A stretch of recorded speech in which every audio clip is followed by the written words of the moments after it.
ठीक है, thank you very much. तो जी डॉक्टर इरम, आप शुरू कीजिए। थीम का सबको पता है कि no thy self, how, why and how. पहले तो कि भी व्हाई क्वेश्चन इज इम्पोर्टेंट और उसके बाद हाउ। तो इस पे आप शुरू कीजिए। तो 20 मिनट अगर आप ज्यादा लेंगे तो बाकी फिर क्वेश्चंस के लिए बाद में All करेंगे। right. Thank you very much, Shahid Saab, for this great opportunity to share my insights on the subject. आप का जो टाइटल है मुकालमा, आई थिंक वो भी बहुत ही काबिल तारीफ है, क्योंकि मुकालमा इज ऑल अबाउट कॉन्वर्सेशन, और कॉन्वर्सेशन इसकी आज के दौर में हमें इंटेलेक्चुअल स्टिमुलेशन के लिए, इंटेलेक्चुअल ग्रोथ के लिए ये कॉन्वर्सेशंस जो हैं वो बड़ी ज़रूरी हैं, ताकि हमारे जहन को एक वुसअत मिले, एक दूसरे के पर्सपेक्टिव्स को अकोमोडेट करने का सलीका आए हमें। और जो हमारे अंदर एक पोलराइज्ड वर्जन्स क्रिएट हो रहे हैं जहाँ पर हम एक्सट्रीम्स में रहते हैं, आई थिंक वो मुकालमा और कॉन्वर्सेशंस ही उसका सल्यूशन है कि वहाँ पर हम लोगों को एजुकेट करें कि आप अपने जो भी आपके ओपिनियंस हैं उनको शेयर करें।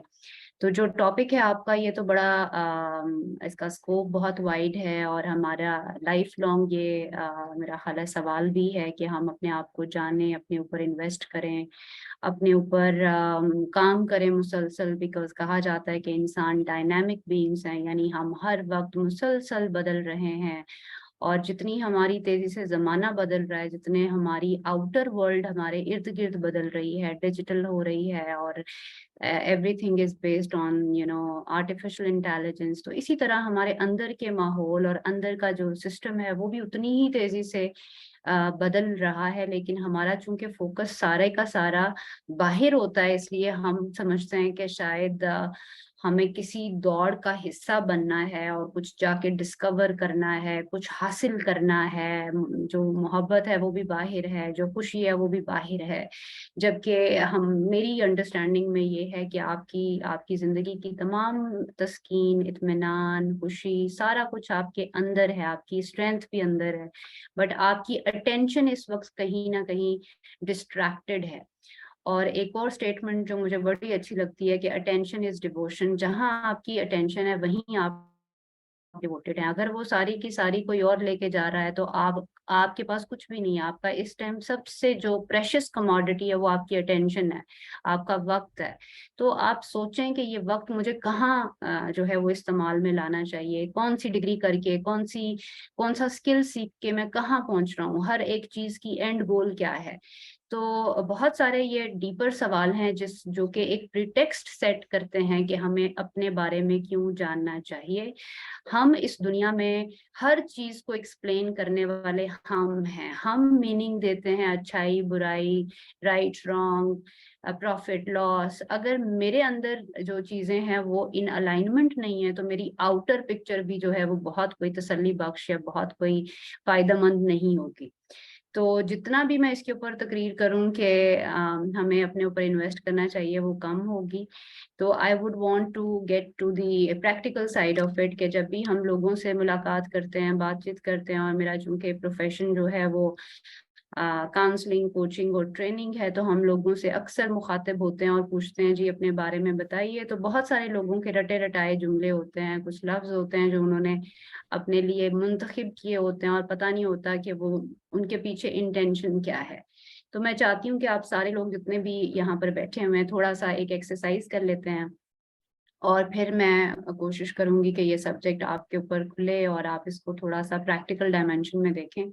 अगर थोड़ी देर के लिए आप थोड़ा सा लीन बैक हो जाएं और एक लंबा गहरा सांस लें, आपको माइक और अपना वीडियो ऑन करने की जरूरत नहीं है, just you follow the instruction and just go with the flow. तो अगर हम अपनी एक लीन बैक पोजीशन पे चले जाते हैं, एक लंबा गहरा सांस लीजिए और होल्ड कीजिए, ब्रीद आउट कीजिए, 3 लंबे गहरे सांस ले लेते हैं। Breathe in, hold, breathe out, breathe in, hold, breathe out. जब आप ब्रीद इन कर रहे हैं तो कोशिश करें कि अपने सारा फोकस अपने अंदर ले जाएं, और अपने अंदर के जितने भी सिस्टम मिरेकलसली चल रहे हैं उनके ऊपर शुक्रगुजार हो जाइए। और उस शुक्र को महसूस करते हुए चेहरे पे हल्की हल्की मुस्कुराहट रखिए। कीप ब्रीदिंग,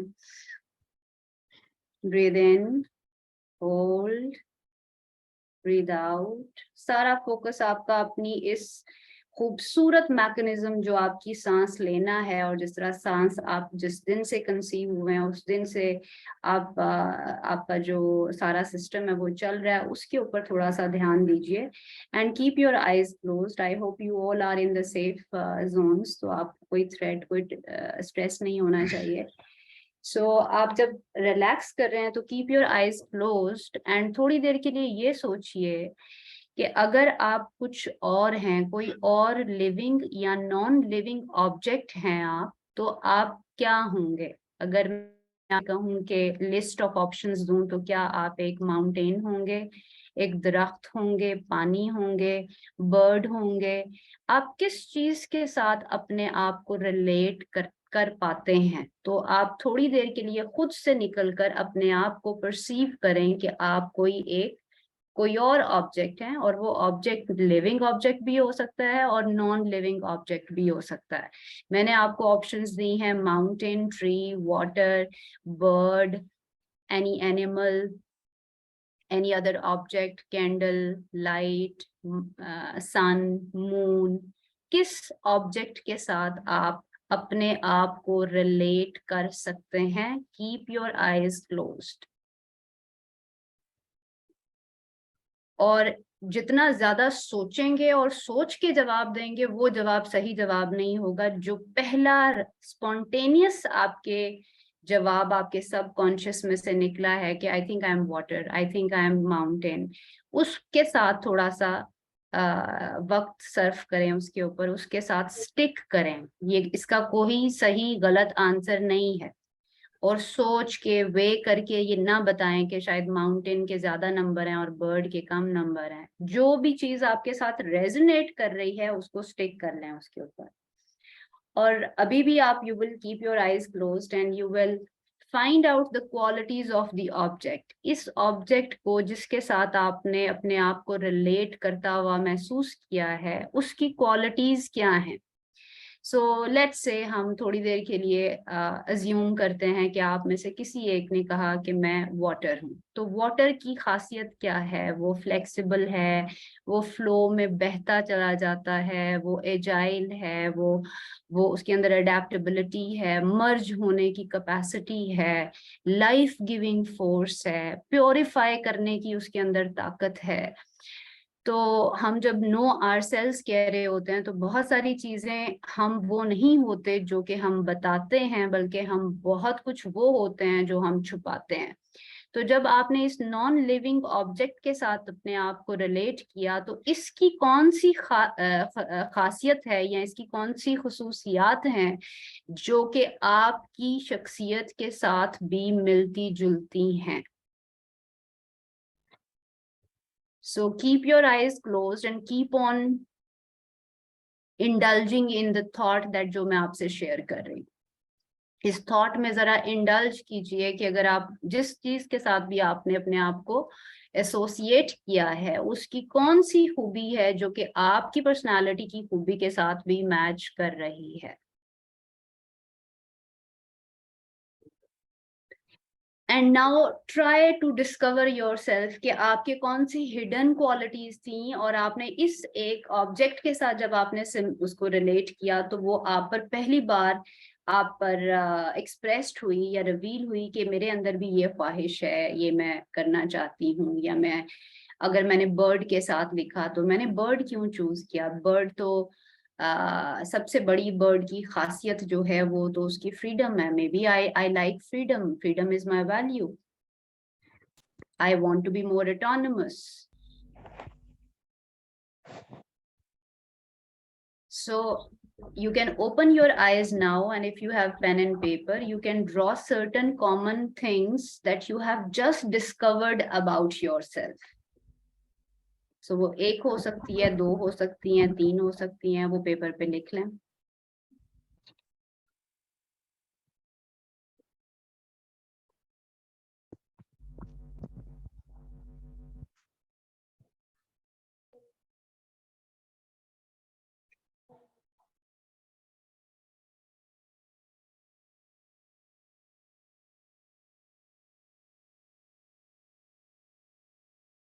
सो अगर हमने एक भी नई चीज इस एक्सरसाइज के जरिए सीखी है तो भी it's worth giving a shot है, ठीक है।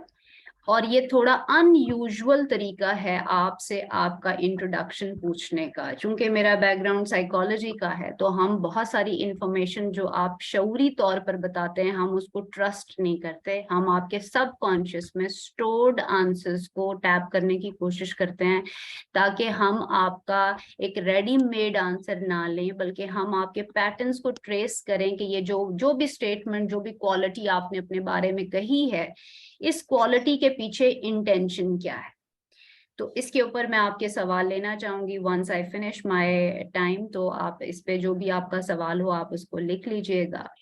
अब हम आते हैं कि हमें किस तरह से अपने बारे में जानना शुरू करना चाहिए। तो उससे पहले आप एक जो है वो एग्जाम्पल है अनियन की, जो कि प्याज है। प्याज अगर आप देखें तो प्याज की कितनी लेयर्स आफ्टर लेयर्स हैं। तो जो मेरा खुद को जानने का जर्नी है वो भी मल्टी लेयर्ड जर्नी है, यानी उसकी कोई एक लेयर नहीं है। उसकी जितनी तहें आप जानते हैं उतनी ही कई तहें और पैदा हो जाती हैं या खड़ी हो जाती हैं।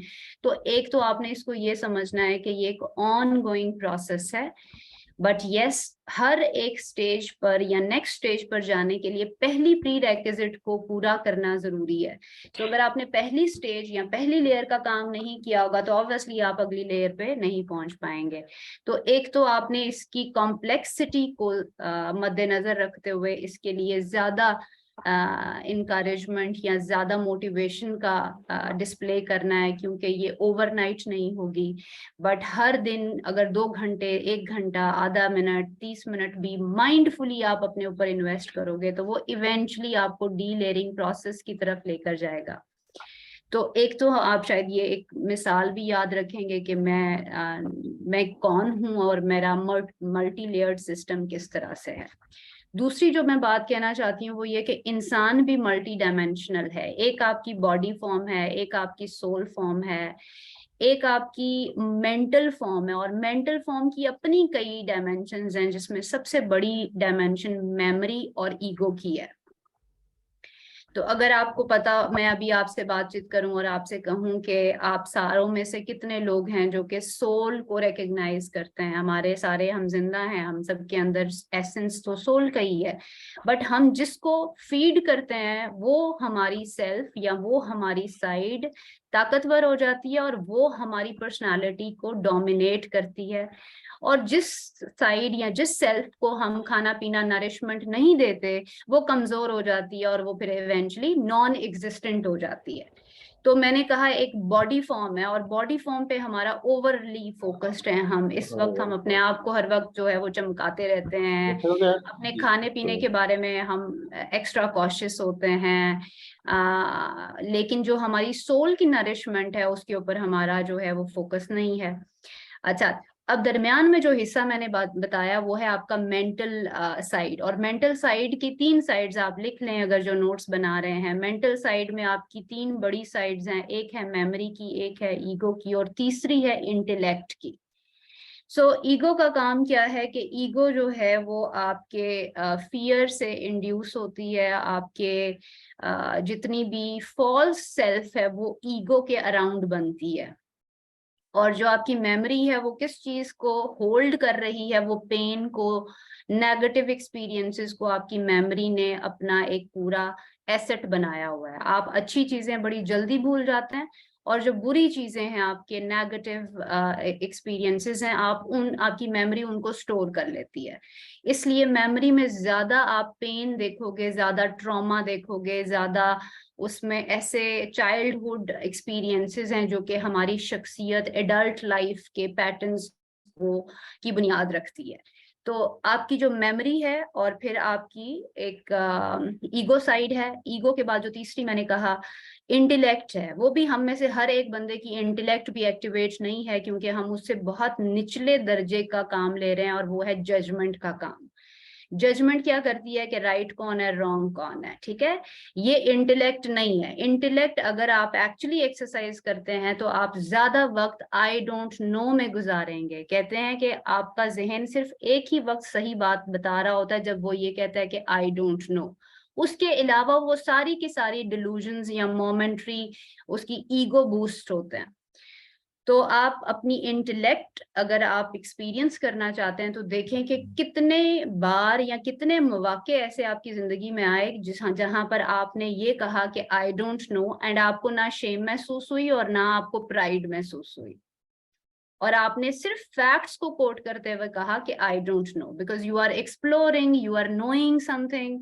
क्योंकि जो हमें पता है वो सिर्फ एक डॉट है और पूरी यूनिवर्स और सी ऑफ इंफॉर्मेशन है जिसके बारे में मुझे नहीं पता। ये इंटेलेक्ट आपको सिखाती है अगर आप उसके सही दर्जे का जो है आपको इदराक हो या अवेयरनेस हो। सो अगेन हम सारे जजमेंट पे फॉल करते हैं जहां पर हमारे डिफरेंसेस हैं। आप जिस भी एथनिक बैकग्राउंड से हैं, जिस जेंडर के हैं, जिस कल्चर के हैं, ये सारी जो जजमेंट के अराउंड हमारी कंडीशनिंग हुई हुई है वो आपके माइंड के निचले दर्जे की बाय प्रोडक्ट है। सो एक तो हमें अपने मल्टी डायमेंशनल होने का एहसास होना भी हमारे नो माई सेल्फ के पार्ट का हिस्सा है, कि आप जो भी लाइक्स या डिसलाइक्स या प्रेफरेंसेस रख रहे हैं वो अभी मुकम्मल तौर पर आप उनको गेज नहीं कर पा रहे हैं या ऑब्जेक्टिवली नहीं देख रहे हैं, क्योंकि आपको अपनी सेल्फ का भी मुकम्मल इदराक नहीं है। ये मैंने सिर्फ एक छोटा सा एक आपको टीजर दिया है कि आप ये मल्टी डायमेंशनल लेवल पर एग्जिस्ट करते हैं, और जो आज आप हैं वो आप कल नहीं होंगे, जो कल थे वो आज आप नहीं हैं। और इस सारे प्रोसेस जो फ्लूइड प्रोसेस है, इसके अंदर हमें हर वक्त जागे हुए रहना, अवेकेंड रहना और हर चीज के ऊपर एक ऑब्जेक्टिव व्यू देना, ये हमारा सबसे बड़ी स्ट्रगल है या चैलेंज है। तो इसमें मैंने दो बातों के ऊपर फोकस किया है कि एक तो हर वक्त अपने बारे में जाने कि आप कैसे बदल रहे हैं, आपकी क्वालिटीज क्या हैं, आपकी स्ट्रेंथ्स क्या हैं।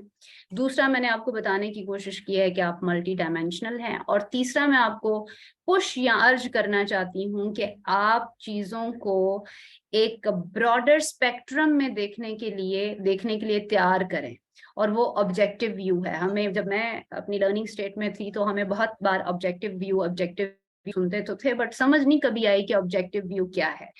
तो मैं अपनी ही तरह के स्टूडेंट्स के लिए एलैबोरेट करना चाहती हूँ कि ऑब्जेक्टिव व्यू का मतलब ये है कि एक मेरी स्टोरी का विलन है, एक मेरी ही स्टोरी में हीरो है, ठीक है, लेकिन जिंदगी मेरे मुताबिक नहीं चलती। जिंदगी के चलने के अपने कवानीन हैं, और चूंकि मुझे उन कवानीन का नहीं पता, इसलिए मैंने अपनी दुनिया को या अपनी परसेप्शन ऑफ द वर्ल्ड को अपने हिसाब से पॉजिटिव नेगेटिव बनाया हुआ है।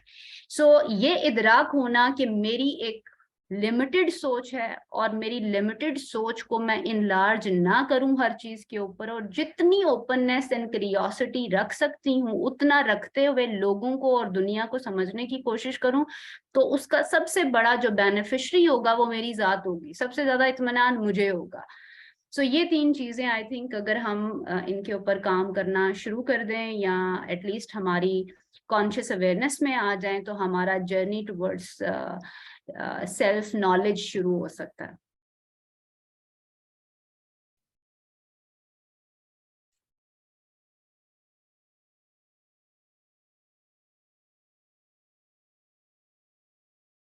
डॉक्टर साहब बहुत शुक्रिया आपका।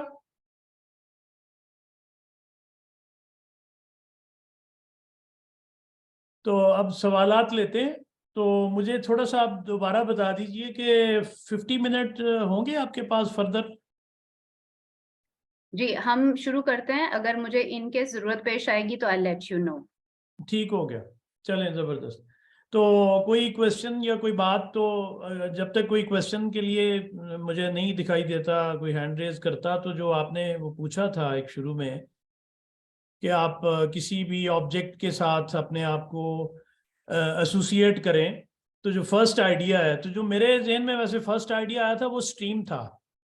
एक्सीलेंट। स्ट्रीम का शायद ऑप्शन नहीं था उसमें, लेकिन मुझे वही लगा था और मैंने रिकंसिडर भी किया तो स्ट्रीम ही रहा। Perfect. That's the perfect answer then. तो तो बहरहाल ये अब काफ़ी और दोस्त शामिल गुफ्तगू होना चाह रहे हैं। पहले शुमाइला, उसके बाद मानूर और फिर आयशा। जी शुमाइला।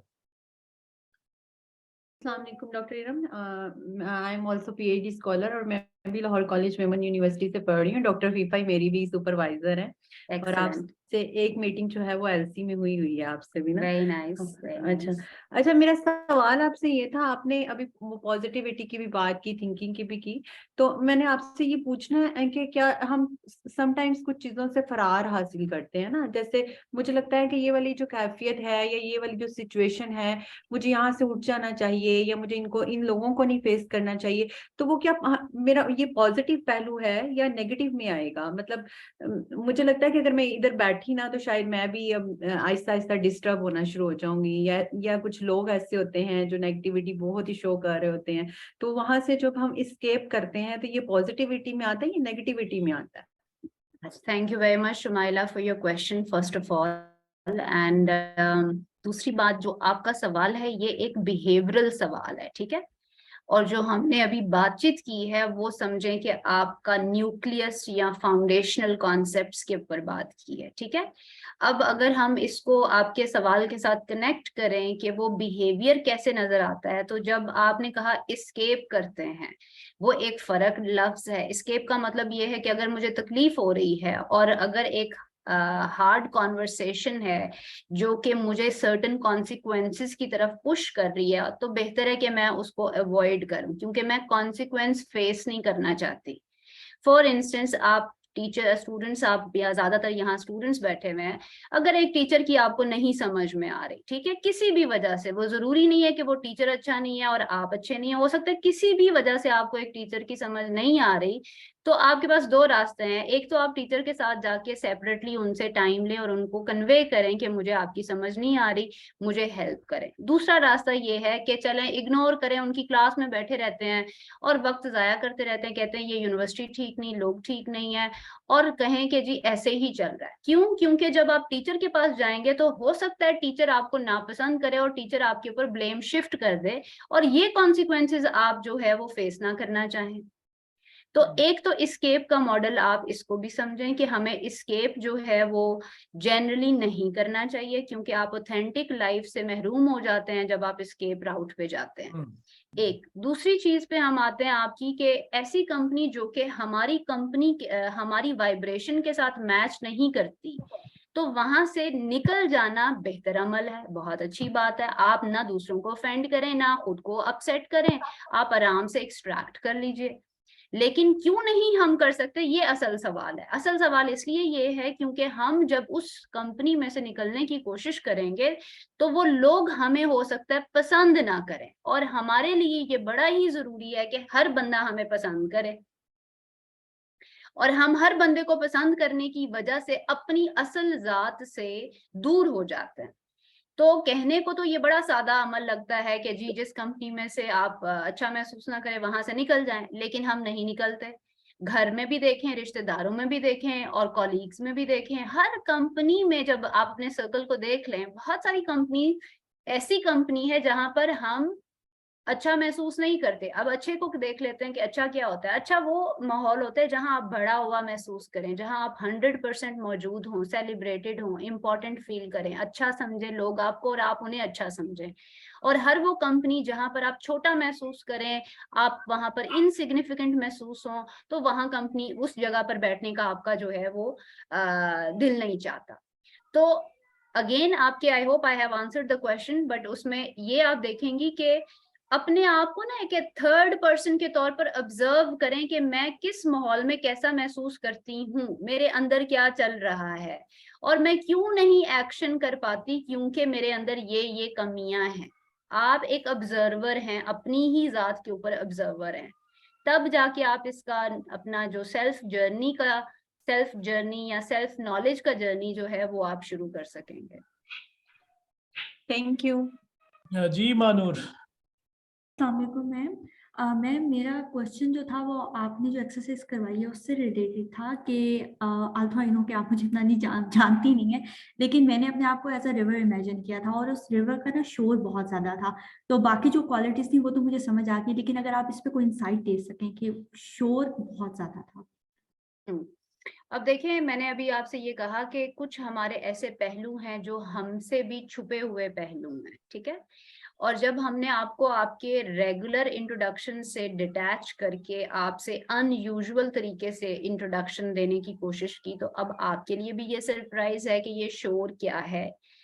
मैं अगर अपने स्टैंड पॉइंट से इसको देखूं from a psychologist stand point, तो आई थिंक जो आपके जहन की मेंटल चैटर है वो भी आपकी एक नॉइज को रिफ्लेक्ट करती है। People are going through over thinking these days, perfection mindset these days. तो वो सारी जो मेंटल चैटर है वो it might be an indicative of that.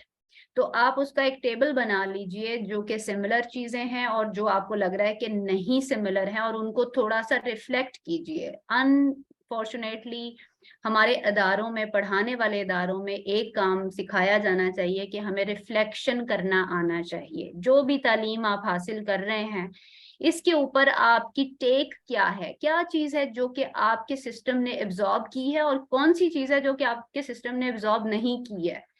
तो हमें रिफ्लेक्शन करना नहीं आता। रिफ्लेक्शन का मतलब ये है कि आपका जो फर्स्ट रिस्पॉन्स था अपने इस नॉइज की क्वालिटी को लेकर, और आपके अंदर इंस्टेंट हो सकता है रिजेक्शन आई हो कि नहीं ये मेरी जात का हिस्सा नहीं है, तो आप इसके ऊपर सेकंड, थर्ड, फोर्थ थॉट्स लेकर आ रहे हैं कि अच्छा यार, which part of my personality still feel related to this noisy self, noisy quality। तो अब क्या है, you are opening up yourself to a newer information। तो जब आप कॉन्क्रीट हो जाते हैं कि दिस इज मी, तो ये क्या है, this is the end of the intellect. और जब आप कहते हैं कि you are right, let me think, nobody has told me before but let me think and revisit that side of me, you might be true, right. Yes so यहाँ आपने क्या किया, यहाँ ओपननेस आपने शो की और आप क्यूरियस हुए और आपने कहा लेट्स एक्सप्लोर दिस साइड। ठीक हो गया मैम, थैंक यू। जी Ayesha. Assalamu alaikum. I hope everybody is fine. Well, I would like to make one comment and I have two short questions. First of all, I would like to say that Dr. Ram, your personality is quite impressive and the way you speak is very influential and attractive as well. और जो मेरा question है, दो questions हैं. Well, I am teaching in NUST and I am from humanities and social sciences. तो एक question तो मेरा ये है कि the topic which we have got today, उसका नाम हमने रखा है नो दाय सेल्फ. तो व्हाट इज द रीजन हम इसको नो योर सेल्फ की जगह दाय सेल्फ कहते हैं? और जो दूसरा क्वेश्चन है that is related to particularly psychology, जिसमें मैंने जो ऑब्जर्व किया है, according to my observation, people, आप जब भी किसी से बात करते हो तो आपको ये सजेशन दी जाती है इस तरह मत सोचो. आप अगर आपके साथ कुछ बुरा हुआ है तो ऐसे मत सोचो, try to get yourself busy into something. लेकिन जो मेरा पर्सनल एक्सपीरियंस है, I have been through tough times, मुझे ऐसे फील होता है कि there should not be any resistance. If you are feeling sad, give your self a little space that you keep on thinking about it. And if you want to weep out, आपको रोना चाहिए. आप मतलब you need to give a little time to think about those things instead of this कि आप बार बार ये सोचो कि नहीं यार मुझे ऐसे नहीं सोचना चाहिए. Yes, overthinking नहीं करनी चाहिए, you should put an effort, लेकिन उसको बहुत ज़्यादा resist नहीं करना चाहिए because it will also lead to some stress. और जो permanent होता है जिसमें आप चीज़ों को face भी नहीं करते हो, eventually you won't be able to solve that as well. So what would you like to say about it? Should we resist? I mean, resist would be a negative word for it. लेकिन मेरा यही ख्याल है कि लोगों की जो normal practice है, जिनको साइकोलॉजी का नहीं पता, वो उसको रेजिस्ट ही करते हैं, and eventually they end up in anxiety and may be in depression as well. So I would like to have your answer, please. Thank you. Thank you, Aisha, for your lovely feedback and very important questions. I don't know you guys have been reading something on self-knowledge or not, but Aristotle has came up with this, terminology, know thyself. and it means actually know yourself, because I think it's either Latin or Greek. I think Shahid Saab would be in a better position to state the word. तो ये उस language में है know your self, but actually meaning इसका same ही है। और जो दूसरा आपने कहा कि हमें रेजिस्टेंस जो है वो अपने फीलिंग्स के ऊपर नहीं रखनी चाहिए। देखें, साइकोलॉजी का नॉलेज होना हो या ना हो ये तो और बात है ना, हम सारे ह्यूमन ग्लोबल ह्यूमैनिटी के थ्रेड में तो बंधे हुए हैं, बट हमारा कल्चर जो है वो हमेशा हमें ये कहता है कि push it down, when it comes to feelings push it down. तो हमें अपने बच्चों को भी और खुद को भी ये ट्रेनिंग देनी है कि जो एहसासात, खास तौर पर दुख, लॉस, पेन और किसी दर्द के जो से रिलेटेड जो इमोशंस हैं, हम उनको पुश डाउन करके या उन्हें डिनाई करके फुली फंक्शनल स्टेट पे नहीं रह सकते। तो हमारी लैंग्वेज में हम उसे ये कहते हैं कि you need to embrace your pains, ताकि आप उनमें से निकलते हुए, यानी उनको कॉन्कर करके उनमें से जो आपके इम्पोर्टेंट मैसेजेस वो पेन्स लेकर आई हैं उनको रिसीव करने की साइड पे जाएं, और फिर वहां से कोई ना कोई लर्निंग लेके आप उनको कॉन्कर करें। कॉन्कर करने का मतलब ये होता है कि आपने अगर उसके ऊपर ग्रीव करना है तो आप उसके ऊपर रोएं, अगर आपने उसको कुछ उसके ऊपर नीडफुल एक्शंस लेने हैं तो वो क्लोजर चाहिए तो वो क्लोजर करें। तो अगर आप अपनी पेन के साथ बैठेंगे नहीं तो आप उसमें से निकल नहीं सकेंगे। तो जो लोग एस्केप करते हैं वो फिर बाद में अपने लिए कोई फिजिकल इलनेस की शक्ल, वो आपकी दर्द जो है वो आपको किसी फिजिकल इलनेस में कन्वर्ट हो जाता है, बट वो आपके सिस्टम में से जाता नहीं है। तो हमारे अपने इमोशनल अपनी बॉडी को डिटॉक्सिफाई करने के लिए भी हमें अपनी पेन्स के साथ बैठना, अपनी पेन्स को एड्रेस करना, अपनी पेन्स को वो कंसोलेशन देना जो कि उस वक्त की जरूरत है, ये हमें खुद भी सीखना चाहिए और हमारे बच्चों को भी आगे सिखाना चाहिए। Well, I would like to add one thing, a very short sentence over here. मैं इसको इस तरीके से प्रिसाइजली जब भी मुझे किसी की काउंसलिंग करनी होती है तो मैं इस तरीके से बोलती हूँ कि you have to accept it and you have to own your pain. जो भी टफ टाइम था उसको एक्सेप्ट करें और उसे ओन करें कि that was your decision and try to, I think so we should feel beautiful about it, that is also a part of our life. एक पेन जो होती है वो एक्चुअली आपको थोड़ी सी हैप्पीनेस भी देती है। I think so that is sweet bitter pain, I would say. Well, thank you so much for your answer. I'm completely satisfied. Thank you. Brilliant. And owning means responsibility. और ये जिंदगी जो है वो आप अच्छे तरीके से तभी गुजार सकते हैं अगर आप रिस्पॉन्सिबिलिटी ले लें कि मैं भी अपनी ही पेन्स में कंट्रीब्यूट करने वालों बेशुमार लोगों में से एक मैं खुद भी हूँ। तो जब आप रिस्पॉन्सिबिलिटी ले लेते हैं तो फिर आपके लिए वो ये है, सफर तो मुश्किल है, life is like a combination of good and bad, but आप हंसते हंसते तकलीफें उठा लेते हैं फिर। Yes, that's very right. Thank you. जी निसार, शुमाइला आपका पिछला हैंड रेज उसी तरह या दोबारा किया आपने? मुझे दोबारा पूछना है कुछ। अच्छा, दोबारा पूछना, दोबारा फिर जफर साहब के बाद निसार और श्योर श्योर। जी निसार। निसार आपकी आवाज ठीक नहीं है। अस्सलाम वालेकुम सर, आई एम ऑडिबल? जी निसार बोलिए। अच्छा डॉक्टर साहब से मेरा ये एक क्वेश्चन है कि सम टाइम हम एक ऐसी सिचुएशन में होते हैं जब हमारा माइंड जो है वो कुछ और डायरेक्शन में हमें सिग्नल देता है, जबकि हमारा जो हार्ट है वो कहीं और डिसीजन डायरेक्शन में लेके जाता है। इन अ सिंपल वे कि हमारे इमोशंस और हमारी जो थिंकिंग है, जो जिसको हम कहते हैं रैशनैलिटी, वो दोनों जो है वो एक डिफरेंट डायरेक्शन में मूव कर रहे होते हैं और सम टाइम वो फिर हम इमोशन का शिकार हो जाते हैं रैशनल डिसीजन लेने की बजाय। तो ऐसी सिचुएशन में कैसे जो है इस चीज को ओवरकम करना चाहिए और कैसे जो है इन दोनों चीजों को बैलेंस होके हम आगे बढ़ सकते हैं? Very nice question Nisar, and I think ये हम सारों की बहुत बड़ी स्ट्रगल है। रिसर्च ये कहती है कि जब भी इंसान अपने रैशनैलिटी और इमोशनैलिटी के दरमियान कंफ्यूज होता है तो हमेशा इमोशंस जीतते हैं और इंसान इमोशनल फैसले करता है। तो आपने पूछा कि सही तरीका क्या होगा। एक आपने काम ये करना है कि 3 चीजें हमेशा याद रखनी है, facts, assumptions and feelings. Facts, assumptions and feelings. Facts जो है वो नंबर 1 पे आने चाहिए। सबसे पहले आप फैक्ट्स को देखोगे कि इस सारी सिचुएशन में फैक्ट्स क्या कहते हैं। फॉर इंस्टेंस, आप नौकरी बदलना चाहते हैं, एक काम छोड़ के दूसरा करना चाहते हैं, मुल्क से बाहर जाना चाहते हैं, जितने भी आपकी जिंदगी के बड़े फैसले हैं, सबसे पहले फैक्ट्स को पकड़ लें कि ये फैक्ट्स ना ऊपर जा सकते हैं ना नीचे जा सकते हैं, वो बिल्कुल रोजे रोशन की तरह हमारे सामने क्लियर खड़े हैं। प्रॉब्लम हमारी ये है कि जब हम इमोशनल होते हैं तो फैक्ट्स नजर आना बंद हो जाते हैं। तो आप जितनी भी इमोशनली किसी चीज में इन्वेस्टेड हो, कोशिश करें कि फैक्ट्स से आप दूर ना जाएं। तो सबसे पहले तो फैक्ट्स पे आ जाएं, उसको एक फैक्ट शीट बना लें, जितने उसके प्रोज एंड कॉन्स बनते हैं वो लिख लें। दूसरा है assumptions। बहुत सारी चीजें जब हम करना चाहते हैं इमोशंस के अंडर, तो हम खुद ही घड़ लेते हैं कहानियां कि फिर ऐसा हो जाएगा, फिर वैसा हो जाएगा, क्योंकि आपके जहन के अंदर टेंडेंसी है डिलूजन्स की। यानी हम अपने लिए एक फॉल्स वर्ल्ड क्रिएट कर लेते हैं इमेजिनेशन में, जो कि रियलिटी और फैक्ट से बहुत दूर होते हैं। तो वहां पे भी हमारे लिए फैसले जो हैं वो मजीद खिचड़ी पक जाती है और हमें समझ नहीं आता कि इसमें से करना क्या है। तो assumption की एक शीट सेपरेट बना लें, और जो दिल चाहता है उस चीज के बारे में आप अपनी कहानी बना लें, लिख लें उसको सेपरेट।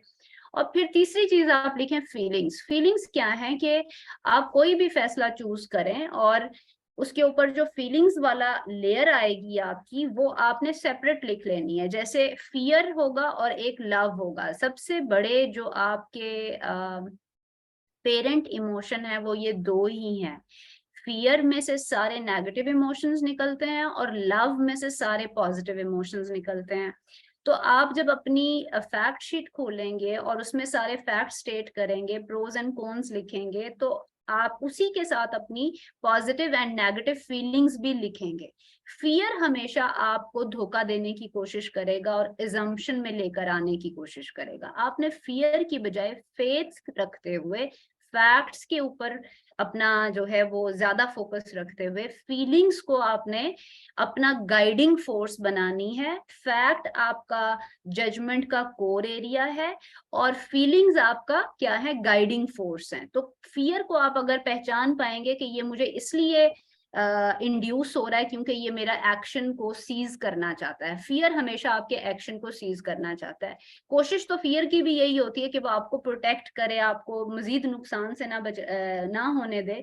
लेकिन ये आपने अपनी इमोशनल इंटेलिजेंस से देखना है कि मैं फेथ से ऑपरेट कर रहा हूँ या फियर से ऑपरेट कर रहा हूँ। तो ये 3 चीजें अगर आप अप्लाई करें, उसमें अपनी सेल्फ नॉलेज को बढ़ाएं। ये एक और तरफ भी इंडिकेशन है निसार, मुझे लगता है कि जब हमें हमारे बारे में बहुत कम पता होता है तो हमसे फैसले नहीं होते। जब हमें हमारी रैशनैलिटी नहीं पता होती, हमारे इमोशंस नहीं पता होते, तब भी हमारे लिए मुश्किल होता है। तो अगर आप अपनी इमोशंस और अपनी इंटेलेक्ट को ज्यादा डिग डीप करेंगे तो आई थिंक ये आपका एक इंट्यूटिव सिस्टम होगा। नेचुरली आप आसानी से फेथ बेस्ड डिसीजन ले सकोगे। थैंक यू डॉक्टर साहिबा। मैं जस्ट एक अपना एक्सपीरियंस शेयर करना श्योर चाहूँगा। श्योर। ऐसा है कि जब भी मुझे कोई ऐसी सिचुएशन होती है तो आई रिमेन पॉजिटिव। एक चीज़ होती है, दूसरा मेरा अल्लाह पे यकीन मेरा होता है कि क्योंकि मैं किसी के बारे में कोई नेगेटिव या बुरा नहीं चाहता, ना सोचता हूँ। तो वो फिर मेरा माइंड जब उस तरफ जाता है कि अल्लाह पे बिलीव करके जब हम डिसीजन लेते हैं, वक़्ती बेशक हमें शॉर्ट टर्म में वो हमें लग रहा होता है कि यार इसमें हम जो है वो क्राइसिस में, लेकिन लॉन्ग टर्म में वो बड़ा बेनिफिशियल होता है। क्योंकि मेरे साथ अभी रिसेंटली एक ऐसा इंसिडेंट हुआ है। निसार मैं आपको बेटा निसार यहाँ रोकूंगा। बहुत से लोग और क्वेश्चन कर रहे हैं, वो पहली दफा कर रहे हैं। आप जरा थोड़ा सा राइट सर, रुकिए, बाद फिर आपकी तरफ राइट आते हैं। Sir, okay. Thank you very much. जी जफर साहब। जी ma'am, thank you very much for your insightful observations and talk. मेरा सवाल ये है कि सेल्फ जो नो दाई सेल्फ है, ये प्रोसेस आप इसकी टाइमलाइन अगर बता सकें, ये कब स्टार्ट होता है? यानी कि अगर मैं 10 साल का था तो उस टाइम पे अपने आप को जान सकता था, या मैं टीन एज के एंड पे ज़्यादा बेहतर था, या अडल्टहुड में, या ये ऑनगोइंग प्रोसेस होता है और ये सारी उम्र हम अपने आप को जानने की कोशिश में लगे रहते हैं? क्योंकि हमारी जो जिंदगी का पैटर्न है वो इस तरह से है कि लोग, जब भी हम किसी से इंटरपर्सनल या कम्युनिकेशन में हर टाइम रहते हैं तो हम ज्यादा लोगों को जानने की कोशिश करते हैं। तो ये एक नेचुरल प्रोसेस है। तो मेरे ख्याल में नो दाई सेल्फ एक अननेचुरल प्रोसेस है और ये नर्चर करना पड़ता है। शायद हमारी नेचर में ये फीलिंग्स जो है ना वो थोड़ी सी मुश्किल से आती हैं कि हम अपने आप को भी जानें, क्योंकि हमें दुनिया को जानने का और सेल्फ डिस्कवरी का उतना शौक नहीं होता या उतना हमारे अंदर इनकलकेट नहीं किया जाता जितनी दूसरी चीजों को जानने का शौक पैदा हो जाता है। तो काइंडली इसकी टाइमलाइन बता दें कि ये जो ऑट टू सेल्फ या आइडियल सेल्फ के जो कॉन्सेप्ट्स हैं ये कहाँ कहाँ हम कैसे, यानी कि वो जो सेल्फ एक्चुअलाइजेशन होती है वहाँ उसकी पहुंचने की टाइमलाइन क्या होती है? काइंडली जरा इस पे थोड़ा सा बता दें। Thank you. Zafar, thank you very much for your brilliant question and you seem insightful. आपने बड़ा अच्छा सवाल पूछा है। इसकी जो टाइमलाइन है, जो मेरी स्टडी और लिटिल इंफॉर्मेशन है उसके हिसाब से, जब बच्चा पैदा होता है ना तो तब भी वो बहुत कुछ अपने बारे में जानता है। कैसे? क्योंकि वो कई जनरेशन्स की जो वाइब्रेशनल फ्रीक्वेंसी है वो अपने साथ लेकर आ रहा होता है। और आप कभी 1 से 2 महीने के बच्चे को भी देखें तो उसका आई कांटेक्ट इतना डीप होता है कि आप उसमें से कुछ सीख रहे होते हैं और वो गुफ्तगू कर रहा होता है आपके साथ। आपके मुकालमे से याद आया कि वो भी आपसे आंखों के जरिए हम कलाम होता है। तो एक तो बात आप ये समझ लें कि हमारे अंदर एक डिवाइन अवेयरनेस या divine consciousness is the right word, वो हमेशा से जब हम कंसीव होते हैं, और जो हमारी एक जनरेशनल थ्रेड है जिसको हम एक स्पिरिचुअल कॉन्सेप्ट के साथ भी मैं लिंक करना चाहूंगी कि जब हम यहाँ भेजे गए या सोल को एक्चुअली क्रिएट किया गया तो तब की भी जो हमारी वाइब्रेशंस हैं वो तो हमारे अंदर मौजूद है। बच्चा जब शुरू के 7 साल होता है तो वो अपनी वाइब्रेशनल या अपनी सोल के साथ सबसे ज्यादा एट्यून्ड होता है, और जैसे जैसे वो बड़ा होता है कल्चर उसको करप्ट करना शुरू कर देता है। तो ये जो सोच आपने कहा कि लफ्ज, मैं आपसे रिक्वेस्ट करूंगी कि आपने नेक्स्ट वो नहीं यूज करना। Knowing our self is not unnatural process, it is the nature, it is the ultimate nature. आप यूनिवर्स को, लोगों को कभी भी जान नहीं पाते, अगर जान नहीं सकते अगर आप खुद को नहीं जानते। तो हमें जानने की तरफ जो सफर था ना वो हम भटक गए, क्योंकि कल्चर में अप्रिशिएट ये किया जाता है कि दूसरों को जाने, दुनिया को जाने और दुनिया को जीते किसी और मॉडल के जरिए। तो 7 साल का बच्चा ना हंसने में हिचकिचाहट महसूस करता है, ना किसी को कमेंट देने में हिचकिचाहट महसूस करता है, ना रोने में उसे प्रॉब्लम होती है। ये हमारी सारी जो cultural conditioning, reservation, control, masking है, ये हम सारी टीनेज में जाके स्ट्रगल करते हैं। इसीलिए आज आप देखोगे कि हमारी यूथ को जो जितना स्ट्रेस, डिप्रेशन, सुसाइडल टेंडेंसीज हैं, क्योंकि उन्हें समझ नहीं आ रही कि घर के माहौल क्या है, डिजिटल दुनिया में क्या हो रहा है, मैं कौन हूँ, बाहर क्या बन के जाना है। तो ये जो सारा फसाड जिसको हम मल्टीपल मास्किंग या मल्टीपल फेसेस हैं, ये हमारी कल्चर कंडीशनिंग की प्रोडक्ट है। तो एक तो टाइमलाइन इसकी यही है कि आप अपने आप को दबाने की बजाय अपने आप को स्ट्रेंथ देने की कोशिश करें कि मैं जो भी हूं, जैसा भी हूं, मैं ऐसा ही बना था और मुझे इस पर शर्मिंदा नहीं होना चाहिए। जब आपको ये छोटी सी रियलाइजेशन भी आती है तो आपका जर्नी टूवर्ड्स सेल्फ अवेयरनेस शुरू हो जाता है। बट चूंकि हमारा फोकस ज्यादातर डिग्रियां इकट्ठी करने में और पैसे इकट्ठे करने में लगा हुआ है, तो इसलिए ये तो किसी का सब्जेक्ट ऑफ कंसर्न ही नहीं है आज के दौर में कि जी खुद के ऊपर इन्वेस्ट करें। हम, ये मैंने शुरू में भी कहा कि प्रॉब्लम्स का सोल्यूशन बाहर ढूंढ रहे हैं। तो आपने ये कोशिश करनी है कि मेरा जो जर्नी है टुवर्ड्स सेल्फ नॉलेज वो हर वक्त ऑनगोइंग है, चल रहा है। मैं उस पर कितना रिस्पॉन्ड कर रहा हूँ ये डिटरमिन करेगा मेरी पर्सनल एफर्ट के ऊपर। बहुत शुक्रिया डॉक्टर साहब। शुमाइला, अगर आप इजाजत दें तो 2 और क्वेश्चन है। आपका तो हो गया, उनका पहला है तो उनसे ले लें, फिर आपकी तरफ आते हैं। जी शुमाइला, जी बहुत जी शुक्रिया। जी जी हुमैरा, जी और हुमैरा जी के बाद बिल्कुल। जुमा। जी Humaira. Thank you so much. And Dr. Iram, thank you so much. It's such a great session. मेरी 2 क्वेश्चन हैं। एक जिसने पहला क्वेश्चन किया था गैदरिंग से रिलेटेड के अगर वो पसंद ना हो तो उससे एस्केप का आपने बहुत अच्छा आंसर किया, but I have a question कि डिफरेंट इंसान डिफरेंट पर्सनैलिटीज होते हैं, हर इंसान की हर बंदे के साथ कंपैटिबिलिटी नहीं होती, तो अगर कोई एक गैदरिंग या कोई एक कंपनी हमें अच्छी नहीं लगती तो I guess it is normal, और अपने आप को अनकंफर्टेबल करने की बजाय इंसान को ऐसी चीज जो आपके पीस को रिस्क कर रही हो उससे डिस्टेंस कर लेना चाहिए। हाँ, अलबत्ता ये जरूर है कि अपने इमोशंस और जो हमारी बिहेवियर होते हैं उनको ग्रेसफुली मैनेज करना चाहिए कि आप दूसरों को कम से कम ह्यूमिलिएट ना करें, डिसेंट वे में आप अपने आप को अलग कर सकते हैं। दूसरा, आपने एक और क्वेश्चन का आंसर किया कि फेयर और लव, फेयर में नेगेटिव ही होता है और लव जो है वो आपको सिर्फ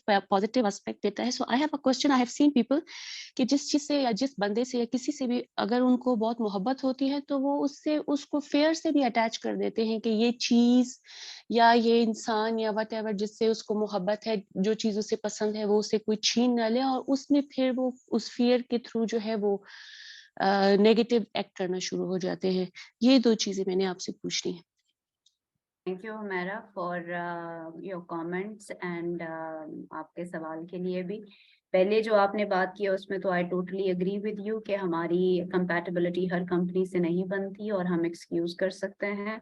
मैंने उसमें एरिया जो हाईलाइट करने की कोशिश की थी वो ये है कि जब आप एक यस या नो करते हैं उसके कॉन्सिक्वेंसेस हैं और वो कॉन्सिक्वेंसेस कभी हमें अच्छे नहीं लगते। यानी मैं चाहती हूँ कि हर बंदा मुझे पसंद करे, वो चाहे मैं उसे पसंद करूं ना करूं, लेकिन मुझे हर किसी को पसंद करना चाहिए। तो ये थोड़ा सा अगर हम मैनेज कर लें, अपनी ईगो को मेंटेन कर लें, तो आई थिंक हम बड़े ग्रेसफुली अपनी बाउंड्रीज सेट कर सकते हैं।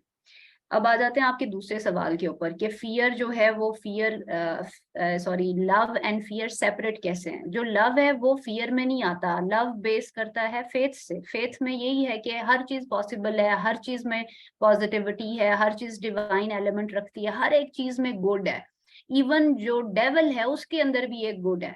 लेकिन जो आपने बात की वो लव नहीं है, वो आजकल के हमारे दौर में एक अटैचमेंट है। यानी हम पोजेशनल लव का जो कॉन्सेप्ट है उसको ज्यादा हमने एब्जॉर्ब कर लिया है। ये मोहब्बत जिसमें आप गिव एंड टेक करते हैं, ट्रांजैक्शन लेते हैं, ये मोहब्बत कोई मोहब्बत नहीं है एज सच, ठीक है। उसमें तो ईगो को ज्यादा हमें फीड मिल रहा है कि आप मुझे मोहब्बत करेंगी, आप मेरी तस्वीर लाइक करेंगी, मैं आपकी तस्वीर लाइक करूंगी, तो ये कैसा शैलो सा रिश्ता है। मोहब्बत on the other hand is all about giving, ठीक है। गिविंग में जो है वो एक एलिमेंट आता है कि जहां पर आप दूसरे को बढ़ता हुआ देख के उतना ही खुश होते हैं जितना कि अपनी तरक्की के लिए खुश होते हैं। अब मैं अगर आपसे कहूं कि हम अपने वो करें जिसको हम एनालिसिस कहते हैं, अगर हम में से बहुत सारे ये सवाल खुद से पूछें कि हम किससे मोहब्बत करते हैं, तो मैं कहूंगी कि अपने बहन भाइयों से शुरू करें, अपने बच्चों से शुरू करें। आप देखोगे जिससे आप मोहब्बत करते हो वो आपको कम कंप्लाइंस आपको कम देता है, यानी आपकी बहुत कम चीजें वो मानेगा, ज्यादा आपकी वायलेशन करेगा, फिर भी आपकी मोहब्बत पर असर नहीं पड़ता कि मेरा वो बच्चा जो ज्यादा कंप्लाइंट है मुझे उसे ज्यादा मोहब्बत देनी चाहिए, जो थोड़ा रेबल है उसको कम मोहब्बत देनी। मोहब्बत है तो है, it just doesn't get affected कि आपने मेरी बात मानी है या नहीं मानी है। मैं चाहूंगी कि आप मजीद ग्रो करें और आप मेरे कब्जे में हों कि ना हो, मुझे हमेशा ही आपके साथ मोहब्बत रहेगी। ये वाली मोहब्बत हम कितनी अपने इर्द गिर्द लोगों से करते हैं, ये हमारे लिए मेरा ख्याल है सोचने और समझने की जरूरत है। Thank you so much. जी जोहा। अस्सलाम वालेकुम। मुझे आपका सेशन काफी इंटरेक्टिव लगा है और मैंने आपकी स्पीच सुनी। एक्चुअली मुझे भी साइकोलॉजी में काफी डीप इंटरेस्ट है ना, तो आपने जो शुरू में एक्सरसाइज कराई है उसके जो रिजल्ट्स है this scared me a little ना, क्योंकि जो मेरे पर जो एलिमेंट आया जो मैंने सोचा वो था फायर, और उसके 3 कैरेक्टरिस्टिक्स जो आपने बताए, तो उसका जो फर्स्ट कैरेक्टरिस्टिक था कि it burns everything that comes in its way, ये उसका फर्स्ट। सेकेंड ये था कि it's very hard to resist, या आप डेंजरस कह लें। इसका पहले मैं आपको थोड़ा सा दे दूं कि वैसे अगर मैं अपनी बात करूं मैं अपने फ्रेंड सर्कल की, तो वो मुझे कहते हैं कि आप काफी स्वीट और एम्पैथेटिक पर्सनालिटी आपकी, मुझे ये कहते हैं। लेकिन ये जो एक्सरसाइज है ये उससे टोटली मतलब कॉन्ट्रडिक्ट कर रही है, तो is it a bad thing और मुझे इस पे काम करना चाहिए? ये क्वेश्चन है मेरा। बैड तो आपकी कल्चर या आपका प्रायर नॉलेज ही उसको बना रहा है, हमारे लिए तो इट्स वेरी इंटरेस्टिंग। और जो आपने फायर को देखो, फायर को मुझे एक ही पता था कि fire actually Burns, but how about transforming? I mean आप उसी फायर जो है वो एक चीज में से दूसरी को ट्रांसफॉर्म कर देती है। तो जैसे आपने डायमंड के बारे में देखा होगा कि वो आपको प्योरीफाई करती है। यस, इंटेंस है, पैशनेट है, उसके अंदर एक एग्रेशन है। सो ये सारी क्वालिटीज आप अगर देखें तो they are very desirable qualities, because हम इंसान में, अगर आप सब लोगों से एक सवाल पूछूं तो बताइए कि इंसान की सबसे बड़ी ताकत क्या है?